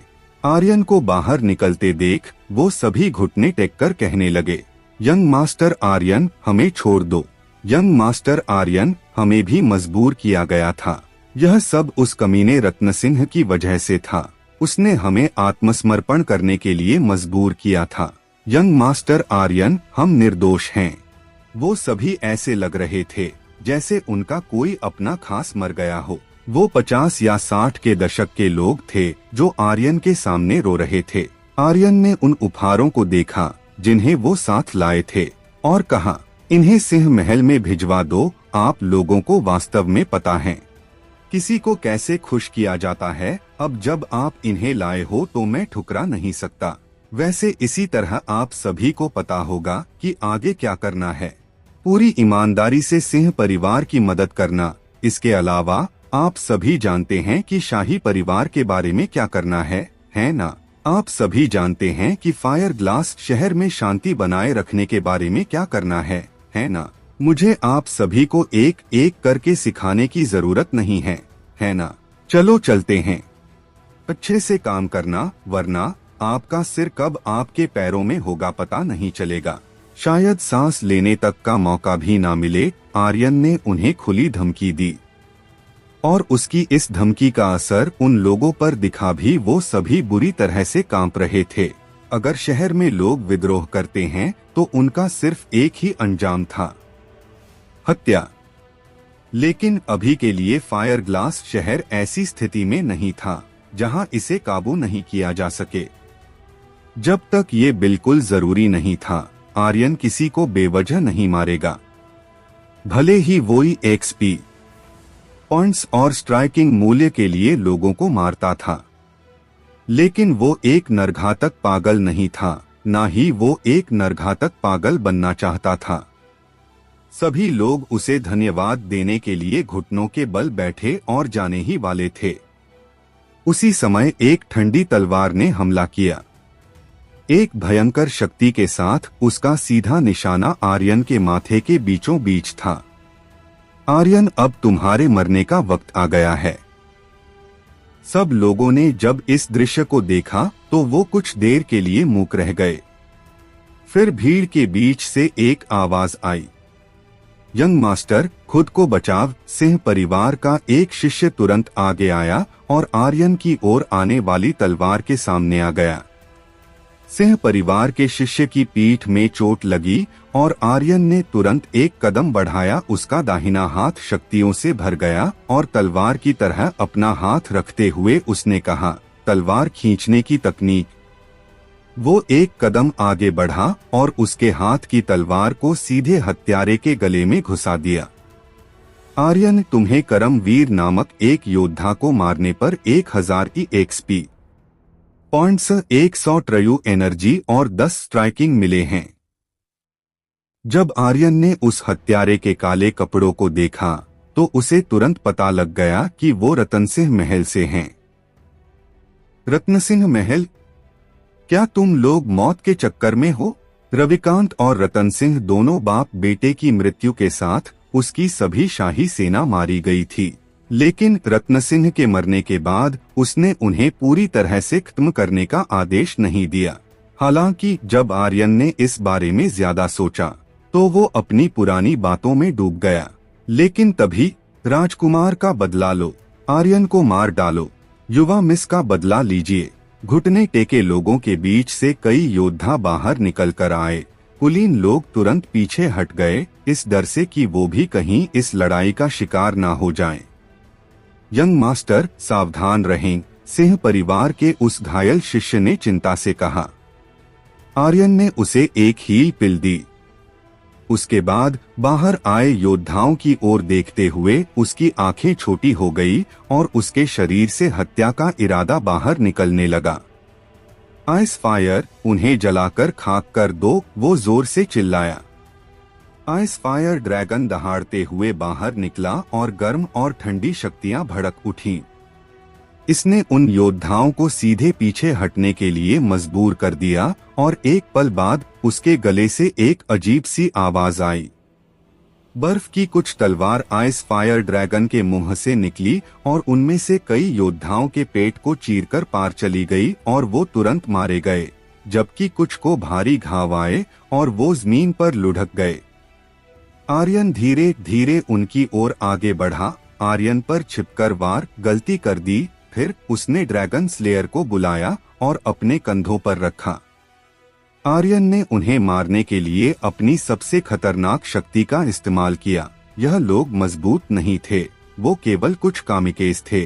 उसे आइस फायर की जरूरत नहीं थी, ना ही उसे ड्रैगन स्लेयर को इस्तेमाल करने की जरूरत थी। लेकिन आर्यन सबको अपनी ताकत दिखाना चाहता था और सिंह परिवार का दबदबा स्थापित करना चाहता था। ड्रैगन स्लेयर एक साथ जुड़ गया है, तो वो ड्रैगन वास्तव में दोहरी विशेषता वाला ड्रैगन है। ड्रैगन स्लेयर के दोनों हिस्सों के बाद इसकी शक्ति बहुत ज्यादा खतरनाक बन गई है। इसका मतलब है कि अब वो एक सर्वोच्च गॉड स्तर का हथियार है, बहुत शक्तिशाली। ड्रैगन स्लेयर और दोहरी विशेषता वाले ड्रैगन के साथ वर्तमान सिंह परिवार को कौन हिला सकता है? आर्यन ने एक कामिकेज के सिर पर पैर रखा और ठंडी आवाज में कहा, क्या तुम्हें सच में लगता है कि तुम लोग आर्यन को मार सकते हो? इतना बोलने के तुरंत बाद उसने ड्रैगन स्लेयर से उसका सिर काट दिया। तभी अलका वहां अपनी व्हाइट सेना के कुछ सैनिकों के साथ आई। सबको मार डालो, तुम लोगों की हिम्मत कैसे हुई यंग मास्टर को छूने की भी? उसने चारों ओर देखा और चिंता के साथ आर्यन से पूछा, यंग मास्टर, आप ठीक है ना? आर्यन ने अपना सिर हिलाया और उन कुलीन लोगों की ओर देखा जो अभी तक तितर बितर नहीं हुए थे और ठंडी आवाज में चिल्लाते हुए कहा, क्या तुम लोग सिंह परिवार के खिलाफ जाने की कोशिश कर रहे हो? उसने एक आदमी के सिर पर थप्पड़ मारा और उसे दबाकर कुचल दिया। जो भी सिंह परिवार के खिलाफ जाने की हिम्मत करेगा, उसका यही अंजाम होगा। ये बोलते हुए आर्यन के शरीर से खतरनाक चमकती हुई रोशनी बाहर निकलने लगी। ये रोशनी बहुत ज्यादा क्रूर थी। इस अत्याचारी रोशनी को देखकर वहां मौजूद सभी लोग कांपने लगे। सभी ने थरथराते हुए तुरंत जमीन पर घुटने टेक दिए। आर्यन बहुत ज्यादा डरावना लग रहा था, यहाँ तक कि अलका भी थोड़े सदमे में थी और उसके दिल में डर की लहर दौड़ गई। आर्यन ने कहा, सेनापति अलका, अपनी व्हाइट सेना के सैनिकों के साथ जाओ और मेरे लिए रत्नसिंह महल पर हमला करो। चूंकि वो लोग मेरे खिलाफ जाना चाहते हैं तो उन्हें हमेशा के लिए इस दुनिया से गायब कर दो। रत्नसिंह महल से मिले सभी सोने, चांदी और सिक्कों को झुग्गियों में गरीब लोगों को बांट देना। आर्यन की ठंडी टकट की कुलीन लोगों पर बह गई। फिर उसने अपने दोनों हाथों से ड्रैगन स्लेयर को अपने कंधे पर उठाया और आसमान की ओर सीटी बजाते हुए कहा, आइस फायर। आइस फायर तुरंत पंखों की तेज फड़फड़ी के साथ नीचे जमीन पर उतरा और आर्यन की बगल में आकर सिर झुकाकर चुपचाप खड़ा हो गया। आर्यन उसकी पीठ पर बैठा और फिर आइस फायर के साथ उड़कर चला गया। जब वहां मौजूद लोगों ने देखा कि आर्यन गायब हो गया है तो उन्होंने राहत की सांस ली। उन्होंने लगभग मौत को अपने सामने खड़ा देखा था। अलका तुरंत चिल्लाई, मेरा आदेश सुनो, हमें रत्नसिंह महल की ओर जाना है, जल्दी चलो। रत्नसिंह महल के हत्यारों के खात्मे के बाद फायर ग्लास शहर धीरे धीरे स्थिर हो गया। 3 दिन बाद जब तीनों स्तंभों के बुजुर्ग बाहर नहीं आए तो नंदीश सिंहासन पर बैठा और शहर का सम्राट बन गया। शहर का नाम बदलकर सिंह साम्राज्य रख दिया गया। तीनों स्तंभों के खात्मे के बाद उनकी सेना को भी सिंह साम्राज्य की सेना में शामिल कर लिया गया। ओजस ने वीरान पर्वत की रक्षा करने और बंजर पहाड़ों में फायर विशेषता की स्पिरिट जड़ी बूटियों को नियंत्रित करने के लिए 10,000 सिंह सेना के सैनिकों के साथ सुरक्षा जारी रखी। अलका ने शाही सेना को नियंत्रित किया और शाही शहर की रक्षा की। अतुल ने 5,000 सिंह सैनिकों को प्रजापति सेना में मिला दिया और उसे एक महान सेनापति बना दिया। अरुण ने 5,000 सिंह सेना को ब्रह्मा सेना में मिला दिया और वो भी एक सेनापति बना दिया गया। उसके साथ विहान और मास्को को जनरल बना दिया गया। बलदेव ने दक्षिण की रक्षा के लिए ड्रैगन सेना में सुधार किया और वैदिक परिवार की सेना को अपने साथ जोड़ लिया। सिर्फ आधे महीने में सिंह परिवार ने सिंह साम्राज्य को मजबूती से नियंत्रित किया। साम्राज्य समृद्ध था और लोग शांति और संतुष्टि से रहते थे। कल नया साल है। रूबी ने आसमान से नीचे तैरती भारी बर्फ को देखा और खुशी खुशी बर्फ में कूद गई। जैसे ही उसने छलांग लगाई, उसके शरीर पर फीनिक्स के पंखों की तरह सफेद पंख दिखाई दिए जो शालीनता से नाच रहे थे। जब से वो फीनिक्स ब्लडलाइन के साथ जुड़ी थी तब से ऐसा लग रहा था जैसे वो कल्टीवेशन ना कर पाने वाली अपनी सभी बेड़ियों को तोड़ चुकी हो। केवल आधे महीने में वो पहले से ही युद्ध आत्मा के 9वें लेवल तक पहुंच चुकी थी और 2 लेवलों के साथ वो आर्यन के स्तर तक पहुंच जाएगी। फिनिक्स ब्लडलाइन एक डिवाइन ब्लडलाइन थी। यह वास्तव में बेहद शक्तिशाली थी। इसके अलावा इसके स्टेज को भी बढ़ाया जा सकता था। रूबी के अलावा वाणी ने भी इस बीच अपनी कल्टीवेशन पर ध्यान दिया था और रून्स की शक्ति जो दुष्ट पूर्वज ने उसे विरासत के रूप में दी थी ने उसकी कल्टीवेशन की गति को कई गुना बढ़ा दिया था। रून्स की शक्ति प्योर फायर की तरह शुद्ध थी। एक पल में वो पतली हवा से 3 तेज भाला को निकालकर हमला कर सकती थी। यहाँ तक कि अगर आर्यन अपनी टेलीपोर्ट तकनीक का इस्तेमाल करे तो भी चकमा देना आसान नहीं होगा। रूबी बहन, मुझे भी बर्फ में खेलना है। वाणी ने तुरंत अपने शरीर से तेंदुए के पैटर्न वाला लबादा उतार दिया। केवल तेंदुए के पैटर्न वाला छाती पर एक छोटा कपड़ा और तेंदुए के पैटर्न वाला शरीर के निचले हिस्से पर एक छोटा कपड़ा छोड़ दिया और तुरंत बर्फ में कूदकर रूबी के चारों ओर घूमने लगी। वो छोटी सी पतली कमर, छाती पर तेंदुए के पैटर्न वाले कपड़े से दिखती उभरी हुई 2 चोटियां किसी के नाक से खून निकालने के लिए काफी थी। उसे जरा भी ठंड नहीं लग रही थी। उसका चतुर छोटा नितंब मुड़ने लगा, जिससे कोई भी आदमी इसे सहन करने में असमर्थ हो सकता था। छाया भी अंधेरे से बाहर निकलकर आई और चुपचाप आर्यन के पीछे खड़ी हो गई। डिवाइन बाघ के शरीर के साथ मिलने के बाद उसकी शक्तियां बहुत तेजी से बढ़ी थी। अपनी अदृश्यता तकनीक के साथ वो पहले से ही इसका इस्तेमाल करना सीख गई थी और एक बार इसे सक्रिय करने के बाद कोई भी उसके अस्तित्व को नहीं महसूस कर सकता था। तभी आंगन का दरवाजा खुलने की आवाज आई। कोई दरवाजे से अंदर आया। यह नंदीश था। रूबी और वाणी उसे देखकर दंग रह गई और तुरंत बर्फ में खेलना बंद कर दिया। नमस्कार महामहिम। नंदीश चौंक गया और बोला, क्या महामहिम यहाँ कोई महामहिम नहीं है? तुम लोग पहले ही अनगिनत बार कह चुके हो और वैसे भी तुम लोग मेरे अपने हो, कोई बाहरी नहीं हो।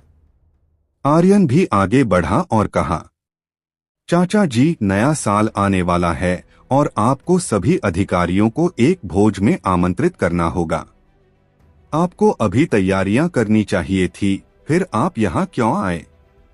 नंदीश ने कहा, मैं तुम्हें यही बताने आया था। कल 100 अधिकारियों के भोज में मैं अपने सम्राट पद से हटने वाला हूँ। ये तुम्हें। आर्यन ने उसकी बात खत्म होने से पहले ही तुरंत कहा, चाचा रुको, मैं यह नहीं कर सकता। मैं आजाद रहना चाहता हूँ, मैं सम्राट नहीं बनना चाहता। आपने बहुत अच्छे से पूरे सिंह साम्राज्य को संभाला है। वास्तव में नंदीश एक साम्राज्य पर शासन करने में बहुत अच्छा था। नंदीश ने चिंता से कहा, तुम क्या बकवास कर रहे हो? उस समय पिता ने तुम्हें पैतृक हॉल में सिंह परिवार का यंग मास्टर बनाया था ताकि तुम भविष्य में सिंह परिवार का परचम लहरा सको। अब जब सिंह परिवार के हाथों में सारी कमान है तो तुम्हें सम्राट पद संभालना चाहिए। चाचा कृपया मुझे छोड़ दो, मैं वास्तव में एक साम्राज्य का सम्राट नहीं बनना चाहता। इससे अच्छा तो मैं रखैलों के हरम या कुछ और संभाल। इससे पहले कि आर्यन आगे बोल पाता, रूबी और वाणी ने उसे गुस्से में देखा। आर्यन ने तुरंत अपने शब्द बदल दिए और कहा, चाचा मैं जो चाहता हूँ वो आजादी है। मैं एक आजाद पंछी की तरह पूरे जहां का सफर करना चाहता हूँ। तो बस सम्राट आप ही बने रहें। हाँ हाँ हाँ, एक सम्राट बनना कितनों का सपनों था। वहाँ 3000 शाही हरम थे, अनगिनत सुंदरिया। हर साल वो बाहर जाकर एक रखैल भी चुन सकता था। जो उसको पसंद नहीं करेगी उसे मार दिया जाएगा। यह उस महान शक्ति का सिर्फ एक छोटा सा नमूना था। हालांकि आर्यन ने फिर भी सम्राट न बनना चुनकर एक आजाद पंछी की तरह रहने का फैसला किया।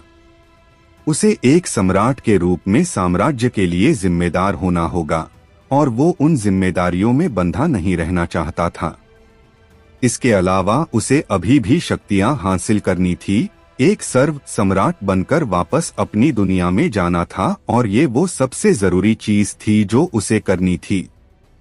नंदीश ने पूछा, आर्यन अगर तुम सम्राट नहीं बनना चाहते तो तुम क्या करना चाहते हो? जब आर्यन और नंदीश बात कर रहे थे उसी समय मेघा और बाकी दोनों बहनें आर्यन के आंगन में पहुंची। आज वो हमेशा की तरह कपड़ों में नहीं थी। उन तीनों ने स्वर्ग संप्रदाय के शिष्यों के कपड़े पहने हुए थे। तारा दौड़कर आंगन में अंदर आई और मुस्कुराते हुए बोली, बेशक वो हमारे साथ स्वर्ग संप्रदाय जाएगा। आर्यन, शाही परिवार को खत्म करने के बाद तुम स्वर्ग संप्रदाय में आने के योग्य बन चुके हो और इस साल की वार्षिक परीक्षा में बिना शामिल हुए ही तुम स्वर्ग संप्रदाय के शिष्य बन गए हो, मेघा ने कहा। वर्षा ने एक निमंत्रण पत्र निकाला और आर्यन के पास गई। यह चयन के लिए योग्यता प्रमाण पत्र है।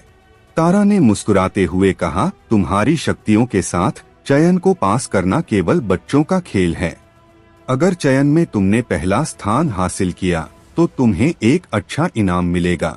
इसके साथ तारा ने आर्यन के पास जाकर नीची आवाज में कहा, उस समय एक विशेष पुरस्कार और होगा।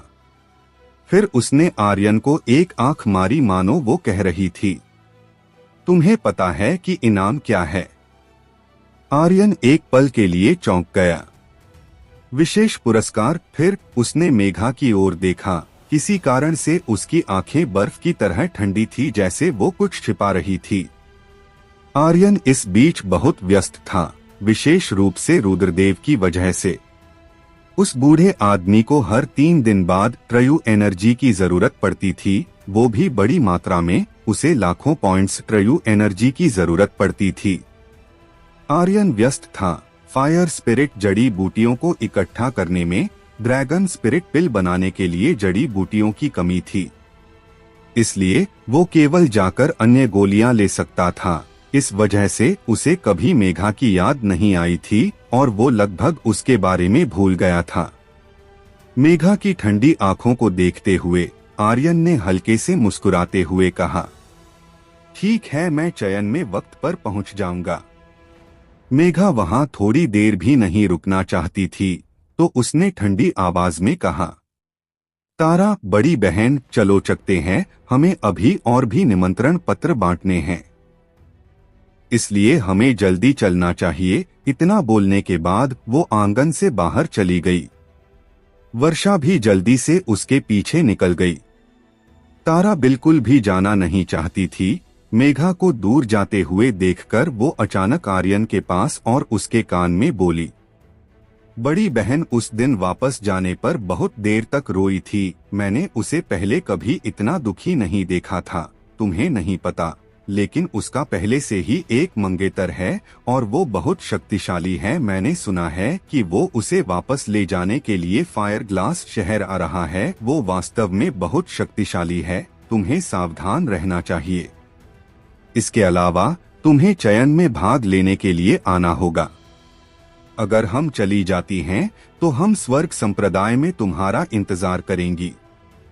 उसके आगे कुछ बोलने से पहले ही मेघा ने बिना मुड़े ही जोर से चिल्लाते हुए कहा, तारा जल्दी करो। तारा ने अपनी जीभ बाहर निकाल ली और तुरंत उसकी ओर भाग गई। इस समय मेघा की आंखों से आंसू बारिश की बूंदों की तरह बह रहे थे। वो पीछे नहीं मुड़ी, यहाँ तक कि जब वो सिंह परिवार से बाहर चली गई तब भी वो पीछे नहीं मुड़ी और अपने दिल में कहा, आर्यन अलविदा। मेघा ने अपनी हथेली में कागज का एक टुकड़ा कसकर पकड़ा हुआ था। कागज पर एक हंसती हुई छोटी लड़की और शब्दों की एक पंक्ति का चित्र था। ये हुबहू उस चित्र की तरह था जैसा आर्यन ने उसके लिए फायर वुल्फ वैली में एक पत्थर पर उकेरा था। जब वो फायर वुल्फ वैली से लौटी थी तो वो उस पत्थर को अपने साथ लाई थी और उसने उसका चित्रण हुबहू एक चित्रकार से कागज पर उकेरने के लिए कहा था। वो निमंत्रण देने आई थी और आर्यन को कागज वापस करना चाहती थी, लेकिन अंत में वो नहीं जानती थी कि यह कैसे कहना है। वो नहीं जानती थी कि आर्यन को कैसे बताना है। यहाँ तक कि उसने आर्यन को आंख उठाकर देखने तक की हिम्मत नहीं की। उसे डर था कि वो खुद को काबू नहीं कर पाएगी और आर्यन के सामने रो पड़ेगी।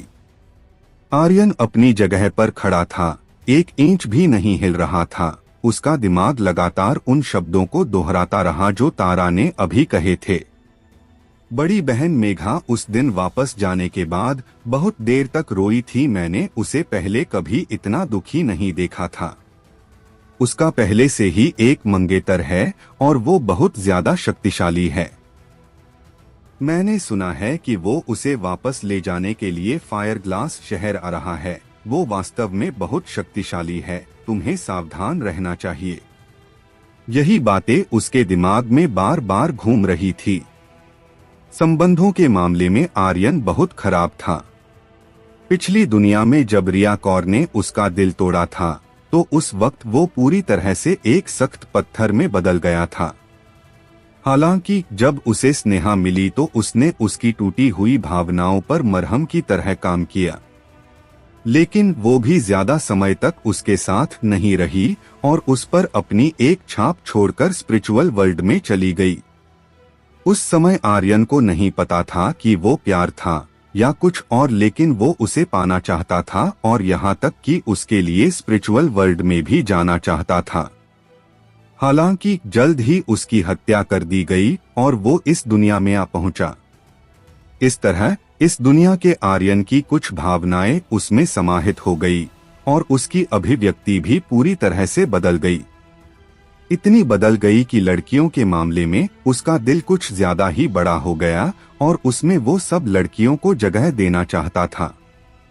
हालांकि आर्यन किसी लड़की का रोना बर्दाश्त नहीं कर सकता था। मेघा के रोने का पीछे का कारण उसका होने वाला मंगेतर था। उसने इस बारे में जितना ज्यादा सोचा, उसका गुस्सा उतना ही बढ़ गया। उसने अपनी मुट्ठी कस ली और गंभीरता से कहा, एक लड़की का रोना गलत है। इतना कहने के बाद वो वहां से बाहर निकल गया। जैसे ही वो आंगन के दरवाजे से बाहर निकला तो वो विराट से टकरा गया जो अंदर आ रहा था। विराट हाल की घटनाओं की खबर देने के लिए सैन्य क्षेत्र से अभी अभी लौटा था।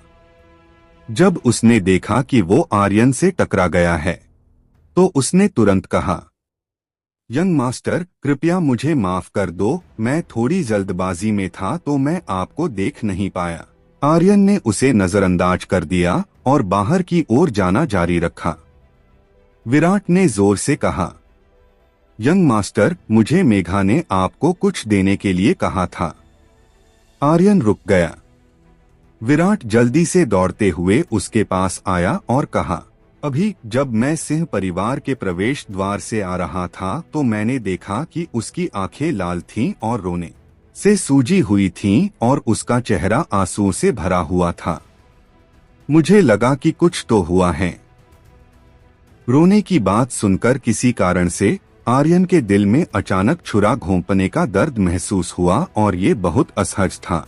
विराट ने एक कागज का टुकड़ा बाहर निकाला और उसे आर्यन को देते हुए कहा, मैं जब उससे पूछने वाला था कि क्या हुआ है तो उसने मुझे ये कागज देकर आपको देने के लिए कहा। यंग मास्टर, क्या मेघा बहन के साथ कुछ हुआ है? आर्यन ने कागज का टुकड़ा खोला और एक नजर डाली। उसके दिल को लगा जैसे वो सुइयों से चुभ रहा है। यह भावना बहुत दर्दनाक थी और उसका शरीर थोड़ा कांप रहा था। ये वो चित्र था जो उसने फायर वुल्फ वैली में उसके लिए बनाया था।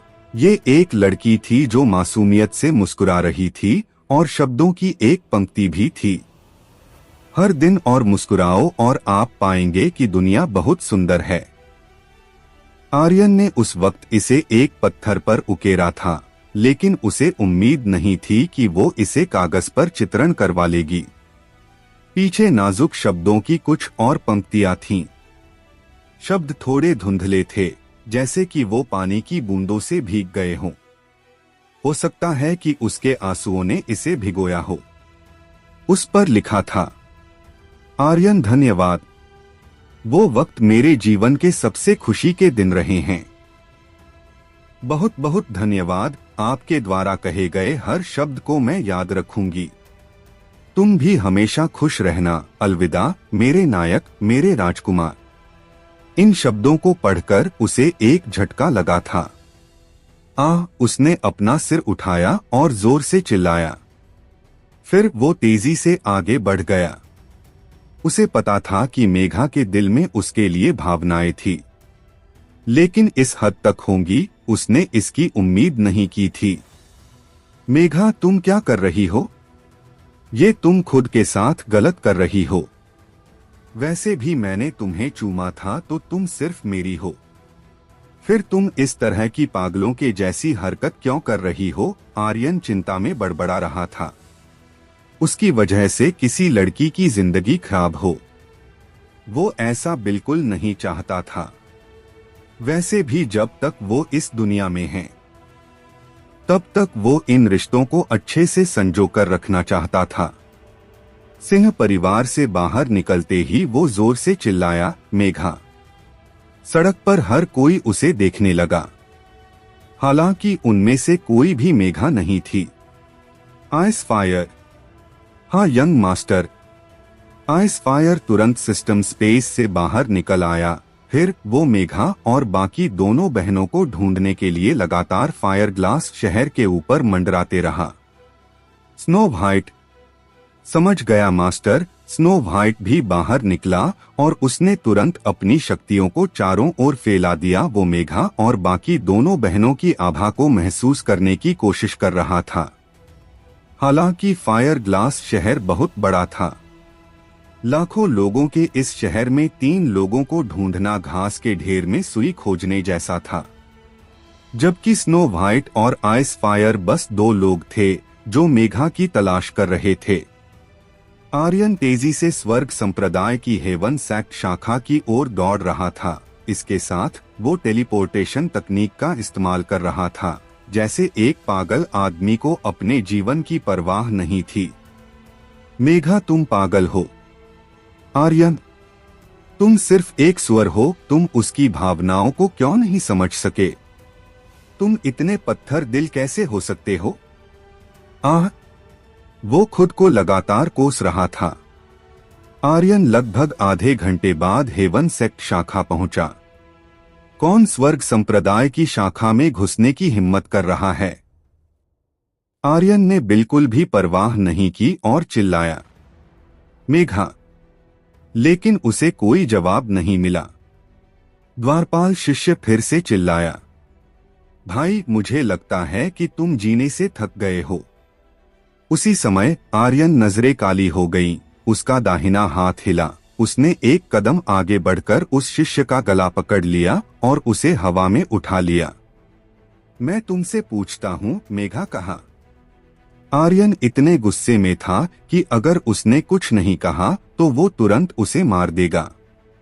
Senior sister Megha, senior sister Varsha, senior sister Tara यहाँ से जा चुकी है।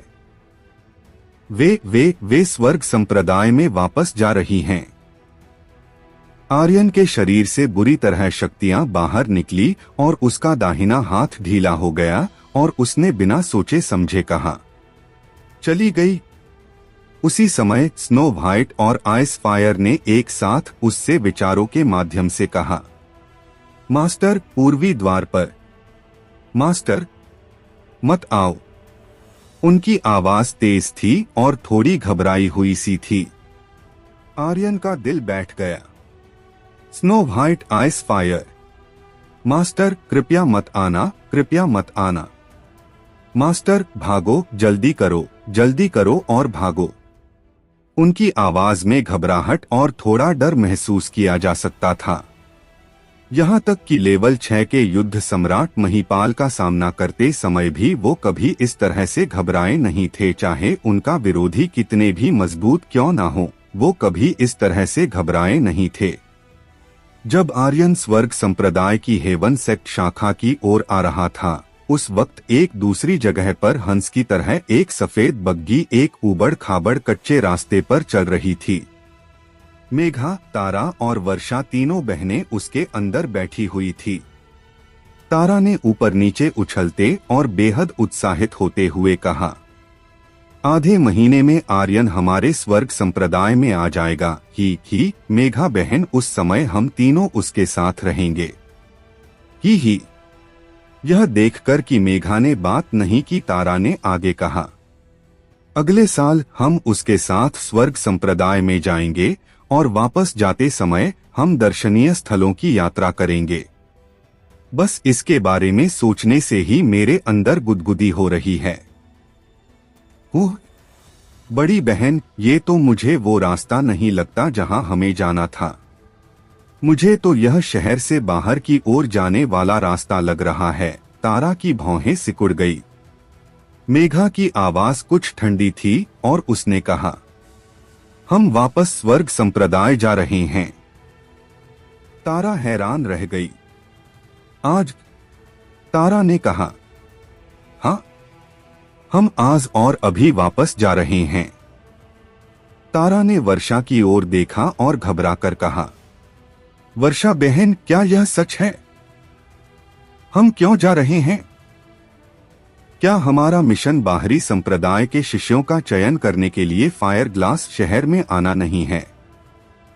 चयन अभी शुरू भी नहीं हुआ है, हम क्यों जा रहे हैं? क्या बड़ी बहन मुझसे झूठ बोल रही है? उसने वर्षा पर सवालों की बौछार कर दी। वर्षा ने अपना सिर हिलाया। तारा बहुत ज्यादा निराश हो गई और उसके चेहरे का रंग लगभग उड़ गया। मुझे इस बारे में कुछ क्यों नहीं पता? क्या तुम दोनों मुझे कुछ बताना भी सही नहीं समझती? वर्षा ने धीरे से कहा, मैंने तुम्हें यह नहीं बताया क्योंकि मुझे डर था कि तुम इसे पचा नहीं पाओगी और आर्यन को बता दोगी। आर्यन के गुस्से के साथ वो निश्चित रूप से हमें जाने नहीं देता। तारा ने जोर से कहा, क्या ये सही नहीं है? हम उसके साथ नया साल बिता सकते हैं। आप लोग उसकी प्रतिभा के बारे में अच्छे से जानती हैं। उसे स्वर्ग संप्रदाय में लाना हमारे लिए एक बड़ी योग्यता होगी। संप्रदाय मास्टर भी हमें कुछ इनाम देंगे। कैसा इनाम?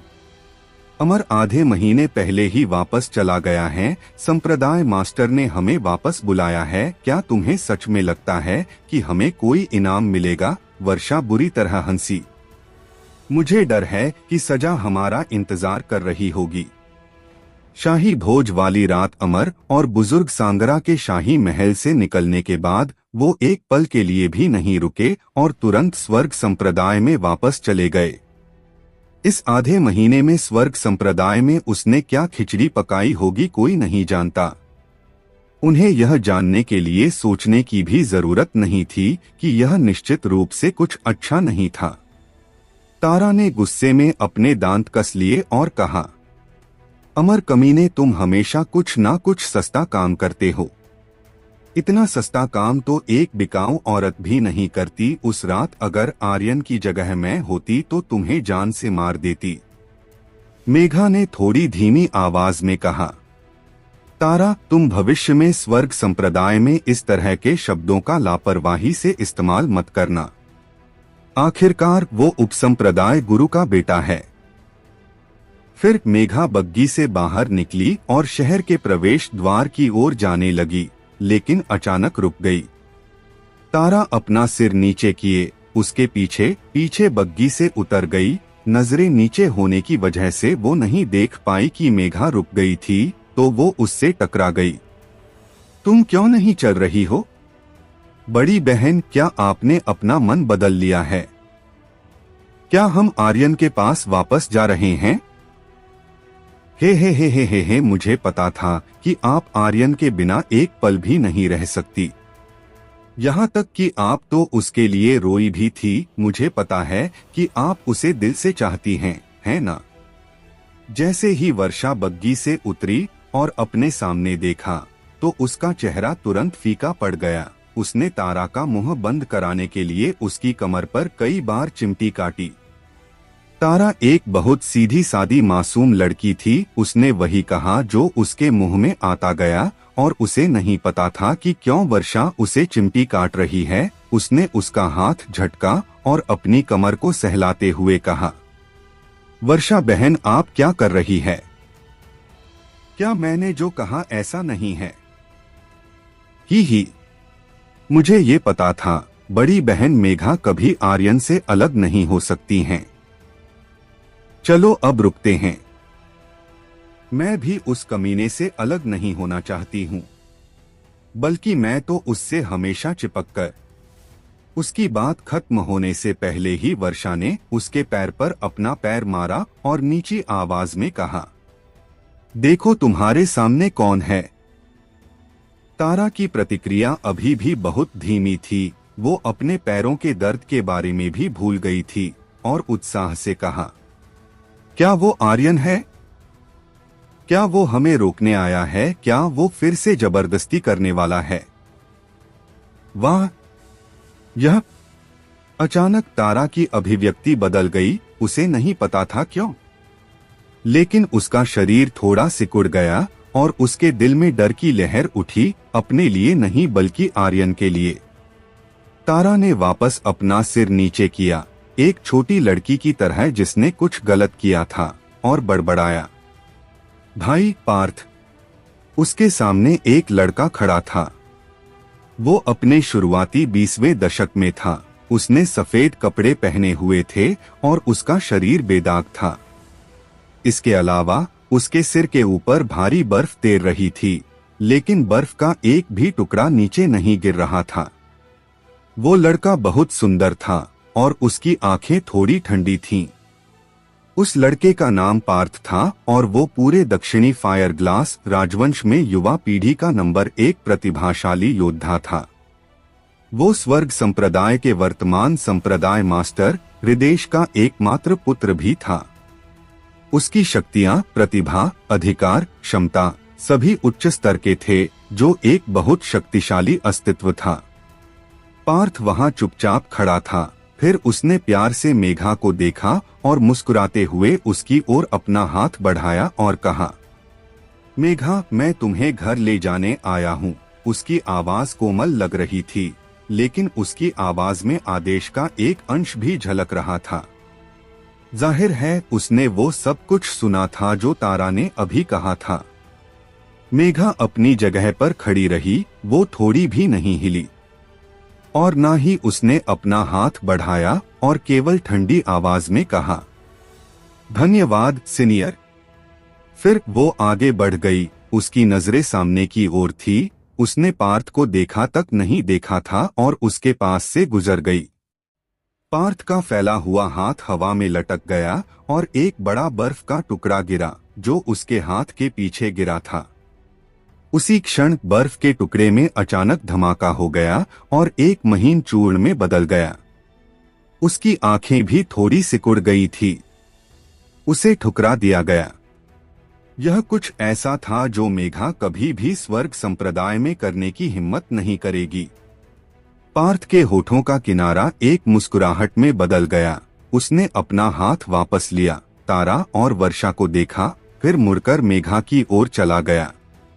उसी समय, भाभी, रुको, यंग मास्टर को आपसे कुछ कहना है। स्नो व्हाइट की एक सफेद छाया दिखाई दी, जो मेघा के सामने आकर खड़ी हो गई। वो बहुत तेजी से आया था, जिस वजह से उसकी सांसें उखड़ने लगी थी। भाभी, एक पल रुको, मास्टर आपसे कुछ कहना चाहते हैं। भाभी शब्द ने पार्थ के अंदर तहलका मचा दिया। मेघा का दिल अचानक बैठ गया। फिर उसने ठंडी स्नो व्हाइट से ठंडी आवाज में कहा, तुम गलत इंसान को भाभी कह रहे हो। मैं तुम्हारी कोई भाभी वाभी नहीं हूं। वर्षा ने अपने मन में सोचा, यह स्नो व्हाइट का बच्चा आर्यन को मरवाना चाहता है। जल्दी करो और रास्ते से हट जाओ। इस वक्त वो पार्थ के गुस्से को महसूस कर सकती थी। स्नो व्हाइट ने उसके भावों पर ध्यान भी नहीं दिया और फिर कहा, भाभी, मुझे पता है कि तुम मास्टर से गुस्सा हो, लेकिन मास्टर वास्तव में आप तीनों को पसंद करते हैं। उस कागज को देखने के बाद मास्टर आप लोगों को पागलों की तरह ढूंढ रहा है। क्या आप एक पल इंतजार कर सकते हैं? मैं अभी मास्टर को एक ध्वनि संदेश के जरिए खबर दे देता हूँ। पार्थ ने अपनी आंखें सिकोड़ते हुए स्नो व्हाइट को देखा और हंसते हुए कहा, अरे वाह, एक डिवाइन बीस्ट का बच्चा। यह जरूर एक पालतू कुत्ता है ना? पालतू कुत्ता, इन दो शब्दों को सुनकर स्नो व्हाइट को गुस्सा आ गया। इंसानी खाल में सुअर, तुम्हारी हिम्मत कैसे हुई मुझे ऐसा बोलने की? स्नो व्हाइट ने पलटवार करते हुए कहा। वो किसी से डरता नहीं था। अगर उसे कोई गलत बोलेगा तो उसे भी अच्छे से जवाब देना आता था। फिर उसके शरीर से डिवाइन बीस्ट की शक्तियां निकलने लगी और चारों तरफ फैल गई। तभी वहां एक रोशनी चमकी और फिर एक वुल्फ की छाया दिखाई दी, जो सीधे पार्थ की ओर भागी। उसे देखकर पार्थ हंसने लगा। उसने अपनी एक उंगली हिलाई और एक बर्फ के टुकड़े में मारी, जो बिजली की गति से सफेद वुल्फ की छाया के आर पार हो गया। वो छाया तुरंत भाप बनकर उड़ गई। फिर पार्थ ने मुस्कुराते हुए अपनी उंगली से स्नो व्हाइट के माथे की ओर इशारा। तुरंत एक बर्फ का टुकड़ा एक तलवार में बदलकर बिजली की गति से स्नो व्हाइट के माथे की ओर बढ़ गया।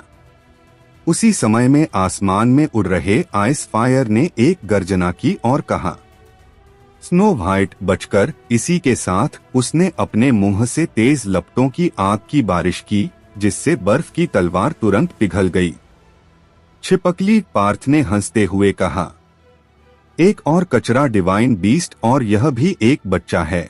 यह वास्तव में कमजोर है। आइस फायर ड्रैगन को भी गुस्सा आ गया। एक बार और कहने की हिम्मत करना। छिपकली कौन है? वो एक महान ड्रैगन था।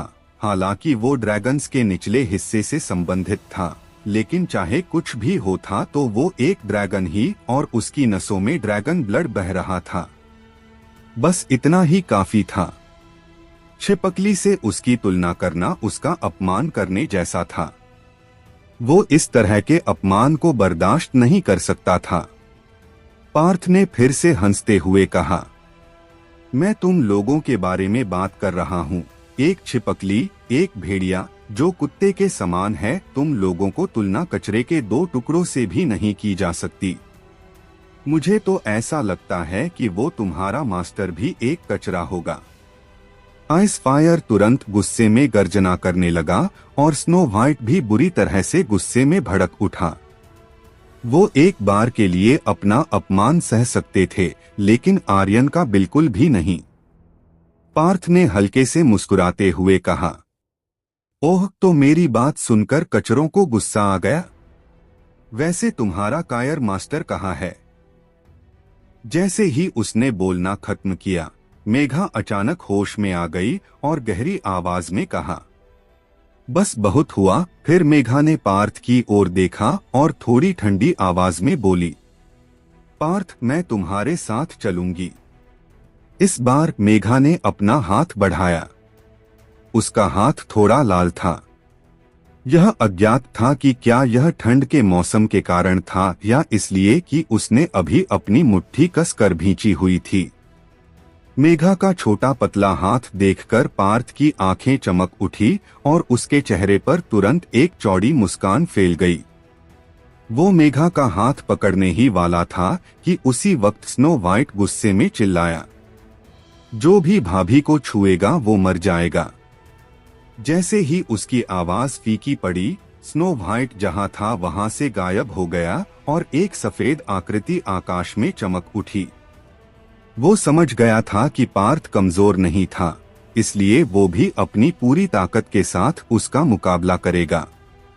पार्थ ने अचानक अपना हाथ वापस खींच लिया और उसकी अभिव्यक्ति उग्र हो गई। उसके बार बार भाभी बुलाने से वो बेहद दुखी हो गया था।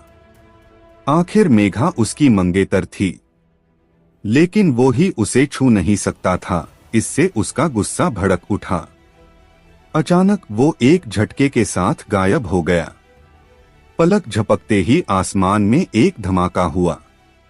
इसके तुरंत बाद आसमान से एक सफेद आकृति नीचे गिरी। बूम! आकृति जमीन पर एक उल्कापिंड की तरह गिरी, जिससे वहां एक गहरा गड्ढा हो गया और स्नो व्हाइट के मुंह से खून बाहर निकला। भाई snow white! Ice fire dragon का गुस्सा भड़क उठा।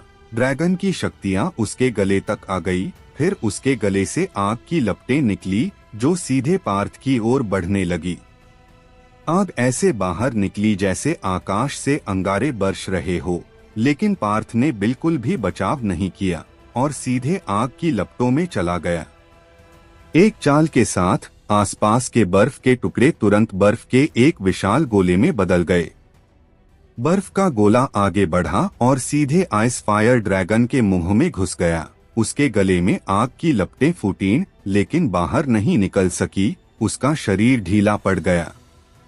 उसकी नाक और मुंह से लगातार काला धुआं निकल रहा था।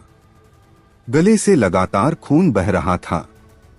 पार्थ तिरस्कार में हंसा, अरे नहीं, तुम लोग तो एक एक हमला भी बर्दाश्त नहीं कर सके।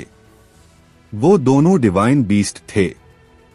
फिर भले ही वो दोनों बच्चे थे, मगर थे तो वो डिवाइन बीस्ट। लेकिन फिर भी वो दोनों पार्थ के सामने बहुत कमजोर थे। इसी से अंदाजा लगाया जा सकता था कि वो कितना शक्तिशाली था। वो दोनों उस पर पलटवार करने की तो छोड़, उससे उनके लिए अपनी जान बचाना ही मुश्किल हो रहा था। यह भावना बहुत असहज थी। स्नो व्हाइट भी आर्यन की तरह जिद्दी था और वो बचपन से ही उसके साथ रहा था, तो उसने भी कभी हार मानना नहीं सीखा था। उसका शरीर अचानक आधा मीटर लंबे से 2 मीटर तक अधिक लंबा हो गया। उसके शरीर पर सफेद फर स्टील की सुइयों की तरह निकल आए। स्नो व्हाइट ने जोर से गर्जना की और तभी उसके शरीर से खतरनाक शक्तियां बाहर निकलने लगी। ये स्वर्ग और पृथ्वी के आत्मिक फल और डिवाइन बीस्ट की संयुक्त शक्ति थी और 50 आत्मपत्थरों की संचित शक्ति भी थी। उसने उन्हें नजरअंदाज कर दिया और एक साथ बाहर निकाला। वो खतरनाक शक्तियां पार्थ के शरीर से टकरा गई। इससे तुरंत उसकी आंखें काली हो गई और यह पहले से कहीं अधिक डरावनी लग रही थी। लेकिन स्नो वाइट की उन शक्तियों से उसका कुछ नहीं हुआ। स्नो वाइट ने बुरी तरह से गर्जना की। तभी उसके सिर के ऊपर एक रोशनी जलने लगी। पलक झपकते ही रोशनी ने एक भेड़िए का आकार ले लिया, एक भयंकर भेड़िए का जो वास्तविक लग रहा था। स्नो वाइट ने घमंड से कहा, मरने के लिए तैयार हो जाओ। यह उसका अंतिम चाल हमला सॉल रीपर था। इसके एक बार किसी भी योद्धा के माथे के बीचों बीच टकराने से वो उसकी आत्मा को खा सकता था। पार्थ जल्दी से पीछे हट गया। उसका दिल कांप रहा था क्योंकि उसे खतरा महसूस हो रहा था। हालांकि जल्द ही उसके दिल में गुस्से की ज्वाला भड़क उठी। वो कुछ भी बर्दाश्त कर सकता, लेकिन अपमान नहीं। और स्नो वाइट ने उसका अपमान किया था। इससे उसकी आंखें डरावनी हो गईं और उसके शरीर की चमक अचानक बदल गई। वो गहरी आवाज में चिल्लाया, तुम मौत को गले लगा रहे हो। अचानक उसने एक हाथ से स्नो वाइट के वार को रोक दिया। उसका दाहिना पैर हिल गया और उसके शरीर से भारी मात्रा में शक्तियां निकलने लगी। बूम! आसमान से एक धमाके की आवाज आई। पार्थ ने अपनी एक हथेली से सॉल रीपर के सिर पर हमला किया। इससे सॉल रीपर बौखला गया और वो वापस स्नो वाइट के दिमाग में जाने के लिए मजबूर हो गया। इसके अलावा हथेली के वार से स्नो वाइट को ऐसा लग रहा था जैसे कि उसका सिर फटने वाला हो। अचानक उसका विशाल शरीर पीछे की ओर उड़ गया और एक तेज आवाज के साथ जमीन पर गिर गया और उसका शरीर तुरंत वापस सामान्य स्थिति में बदल गया। उसका शरीर लगातार कांप रहा था। यह बेहद दर्दनाक था, लेकिन उसके मुंह से एक आह तक नहीं निकली। पार्थ भी गुस्से में था। उसने एक कदम आगे बढ़ाया और उसके पैरों के नीचे की घनी बर्फ पानी में पिघल गई और जल्दी ही भाप बन गई। कदम दर कदम वो स्नो वाइट की ओर बढ़ा। भेड़िए के बच्चे, अब मरो। मेघा तुरंत आगे बढ़ी और पार्थ के सामने आकर खड़ी हो गई। वो सिर्फ एक पालतू जानवर है, उसे इस बार जाने दो। मैं तुम्हारे साथ चलने के लिए तैयार हूँ। तारा और वर्षा भी दौड़ते हुए आई और बोली, पार्थ भाई, कृपया उसे छोड़ दो, मैं आपसे विनती करता हूँ। पार्थ ने मेघा की ओर देखा। उसकी आंखों के कोने की मांसपेशियां कई बार हिली। बस उस कचरे के लिए? तुम कचरा हो। तुम्हारा पूरा परिवार कचरा है। भाड़ में जाओ, तुम सिर्फ सुअर हो। स्नो वाइट ने दर्द सहते हुए गुस्से में कहा। वो कभी भी किसी को यह कहने की अनुमति नहीं देगा कि आर्यन उनके सामने कचरा था, बिल्कुल भी नहीं। क्योंकि आर्यन को उससे बेहतर कोई नहीं समझता था और कोई भी यह नहीं समझता था कि आर्यन ने अपनी शक्तियां कैसे हासिल की। बिना ड्रैगन ब्लड और टूटी हुई पसंगलियों के साथ उसने बार बार बेड़ियों को तोड़ा था। उसकी नजरों में आर्यन से ज्यादा मेहनत किसी ने नहीं की, किसी ने भी नहीं। वो कभी भी किसी को आर्यन का अपमान करने नहीं दे सकता था। तभी आइस फायर ने भी गर्जना करते हुए कहा, मास्टर कचरा नहीं है। हाँ हाँ हाँ। उत्तरी हवाएं गर्जना करने लगी और हर तरफ बर्फबारी हो रही थी। इससे एक खतरनाक ठंडा वातावरण बना हुआ था। पूर्वी द्वार पर घोर सन्नाटा छाया हुआ था और इसके बीच केवल पार्थ की भयानक हंसी गूंज रही थी। पार्थ की गति बहुत तेज थी। मेघा उसे बिल्कुल भी रोक नहीं सकी। एक पल बाद पार्थ स्नो वाइट के सामने खड़ा था और उससे एक ठंडी आवाज में पूछा, मुझे फिर से बताओ कि कचरा कौन है? तुम, स्नो वाइट ने बिना किसी हिचकिचाहट के कहा। इसके तुरंत बाद पार्थ ने गुस्से में स्नो वाइट के सिर पर जोर से पैर रखा और उन्मादी ढंग से हंसते हुए फिर से कहा, फिर से कहो, कचरा कौन है? तुम, स्नो वाइट ने एक पलक भी नहीं झपकाई और कहा, बस तुम रुको, मास्टर तुम्हें जल्द या बाद में जान से मार देगा। पार्थ ने उसके सिर पर अपने पैर का दबाव और अधिक बढ़ा दिया और हंसा। कचरा कौन है? तुम। स्नो वाइट के मुंह से खून बह रहा था, लेकिन वो अभी भी हमेशा की तरह सख्त था। पार्थ ने फिर से दबाव बढ़ा दिया और वो लगभग अपना धैर्य खो चुका था और ठंडी आवाज से पूछा, मैं तुमसे आखिरी बार पूछूंगा, कचरा कौन है? यह आखिरी बार है। यह तुम्हारे जीने का आखिरी मौका भी है। अगर तुम कहते हो कि तुम्हारा मास्टर कचरा है तो तुम जिंदा रह सकते हो। पार्थ की बात खत्म होने से पहले ही स्नो वाइट ने गर्जना करते हुए कहा, तुम कचरा हो, तुम कचरा हो, सिर्फ तुम कचरा हो। क्या तुम समझ गए? कचरा तुम हो। बस तुम रुको, जल्द या बाद में तुम्हारी मौत मास्टर के हाथों ही होगी। हा हा हा। मुझे मार डालो, अगर तुम में हिम्मत है तो मुझे मार डालो। हा हा हा। स्नो वाइट पागलों की तरह हंस रहा था। आइस फायर ने गंभीरता से कहा, भाई स्नो वाइट। पार्थ के भाव ज्यादा से ज्यादा क्रूर होते गए और उसने अपने दांत पीसते हुए कहा, ठीक है, फिर मर जाओ। मेघा जोर से चिल्लाई, पार्थ, अगर तुमने उसे मारा तो मैं भी आज यहीं खुद को मार दूंगी। तारा और वर्षा भी जल्दी से दौड़ पड़ी और फिर से भीख मांगी। बड़े भाई पार्थ, उसे मत मारो, मैं तुमसे विनती करती हूँ।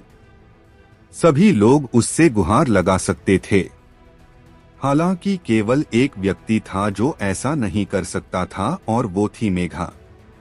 अब जब वो खुद को जान से मारने की धमकी दे रही थी तो पार्थ ने अपना सिर घुमाया और उसकी ओर देखा। मेघा ने अपनी गर्दन पर तलवार रखी हुई थी, जिसे देख पार्थ हल्के से हंसा। अचानक ऐसा लगा जैसे पार्थ का शरीर दो जगहों पर हो। उनमें से एक ने मेघा की तलवार छीन ली और उसी समय उसे अपनी हथेली से एक जोर का थप्पड़ मारा। मेघा तुरंत नरम और शक्तिहीन हो गई। इस बीच पार्थ का शरीर अभी भी वहीं था और उसने स्नो वाइट से गुस्से में कहा, मरो अब। जो मेरे भाई को छूने की हिम्मत करेगा उसकी मृत्यु मेरे हाथों होगी। अचानक वहां एक गहरी आवाज गूंजी। एक व्यक्ति धीरे धीरे एक ड्रैगन स्लेयर को खींचते हुए वहां आया, जो एक खूनी लाल रोशनी से जल रहा था। आर्यन। पार्थ की आंखें ठंडी हो गईं और उसके मुंह का कोना एक हंसी में बदल गया। कचरा, आखिरकार तुम आ ही गए। क्या ये तुम्हारा भाई है? अगर एक कुत्ता भी तुम्हारा भाई है तो तुम भी एक कुत्ता हो। हा हा हा। चलो ये बढ़िया है, अब मैं तुम दोनों कुत्तों को एक साथ मार सकता हूँ। पार्थ के चेहरे पर क्रूर भाव थे। उसके पैरों के नीचे से एक खतरनाक ठंडी शक्ति बाहर निकली और एक तेज तलवार में बदलकर स्नो वाइट के सिर को फाड़ने के लिए बढ़ी। आर्यन का दिल कांप उठा। सोलस्टम तकनीक 1 सेकेंड से भी कम समय में आर्यन की सभी शक्तियां दोगुनी हो गई। टेलीपोर्ट। इसके तुरंत बाद उसका शरीर अपनी जगह से गायब हो गया और एक पल बाद वो पार्थ के बगल में दिखाई दिया। ड्रैगन स्लेयर की खूनी ब्लेड शक्तियां फैल गई और वो खतरनाक रूप से बाहर निकली। ये खूनी शक्तियां इतनी खतरनाक थी कि हवा में शक्तियों के धमाके भी सुने जा सकते थे। इसने भारी बर्फबारी में तबाही मचा दी थी। पार्थ की भौहें फड़क उठी। अगर वो स्नो वाइट को मारना जारी रखता तो वो भी घायल हो सकता था और मेघा के सामने वो घायल कैसे हो सकता था? यह उसके लिए अपमान की तरह होगा। तुरंत उसका शरीर पीछे हट गया। एक उछाल के साथ वो हवा में उड़ गया और चुपचाप हवा में तैर गया। थोड़ी सी हंसी के साथ उसने कहा, एक गॉड स्टेज ब्लेड। आर्यन ने उसकी ओर देखा तक नहीं। उसने स्नो वाइट की मदद की और जल्दी से उसके मुंह में कुछ हील पिल डाली। स्नो वाइट ने आर्यन की ओर देखा और जल्दी से कहा, मास्टर, जल्दी चले जाओ, जल्दी चले जाओ। उसकी शक्तियां, मुझे लगता है कि वो पहले ही युद्ध सम्राट के दायरे में पहुंच चुका है और कम से कम युद्ध सम्राट लेवल 8 का योद्धा है। वो बहुत शक्तिशाली हैं मास्टर, जल्दी करो और चले जाओ। तारा ने भी जोर से कहा। आर्यन, जल्दी से यह जगह छोड़ दो, जल्दी से चले जाओ। जैसे ही उसने यह बात की उसके आंसू बह निकले, क्योंकि वो आर्यन के लिए बहुत डरी हुई थी। फिर उसने रोते हुए कहा, वो तुम्हें मार डालेगा, मैं तुमसे भीख मांगती हूँ, जल्दी करो और चले जाओ। वर्षा ने मेघा की उठने में मदद की, उसकी आंखों में भी आंसू थे और कहा, वो वास्तव में तुम्हें मार डालेगा, तुम यहाँ से जल्दी चले जाओ, जल्दी करो और चले जाओ। मेघा कमजोर थी, उसके पास अभी आत्महत्या करने की ताकत भी नहीं थी और उसने बड़ी मुश्किल से कांपते हुए कहा, आर्यन, जल्दी करो और चले जाओ। उसी समय रुद्रदेव की आवाज सुनाई दी, बच्चे, तुम उसके सामने बहुत कमजोर हो, बेहतर होगा कि तुम चले जाओ। सबने उसे जाने के लिए कहा, यहाँ तक कि रुद्रदेव ने भी उसे जाने के लिए कहा। अब उसका मूड खराब हो चुका था। इस भावना ने उसे बेहद दुखी कर दिया था। आह, वो जोर से चिल्लाया। मेघा ने जोर से कहा, आर्यन, मेरे लिए चले जाओ। आर्यन ने एक कदम आगे बढ़ाया। एक विचार के साथ उसने बलपूर्वक स्नो वाइट और आइस फायर को तुरंत सिस्टम स्पेस में भेज दिया और फिर पार्थ की ओर देखा, जो हवा में एक घमंड भरी मुस्कान के साथ उड़ रहा था। तो व्यूवर्स, आपको को क्या लगता है, क्या होगा इस नॉवल में आगे? ये जानने के लिए सुनते रहिए एल्स्पिरिट वर्ल्ड के अगले चैप्टर्स सिर्फ और सिर्फ हमारे चैनल रोजवर्स पर। और हाँ, अगर चैप्टर पसंद आया हो तो लाइक और कमेंट जरूर कर देना। इससे मुझे भी अगले चैप्टर्स को अपलोड करने में मजा आता है। धन्यवाद।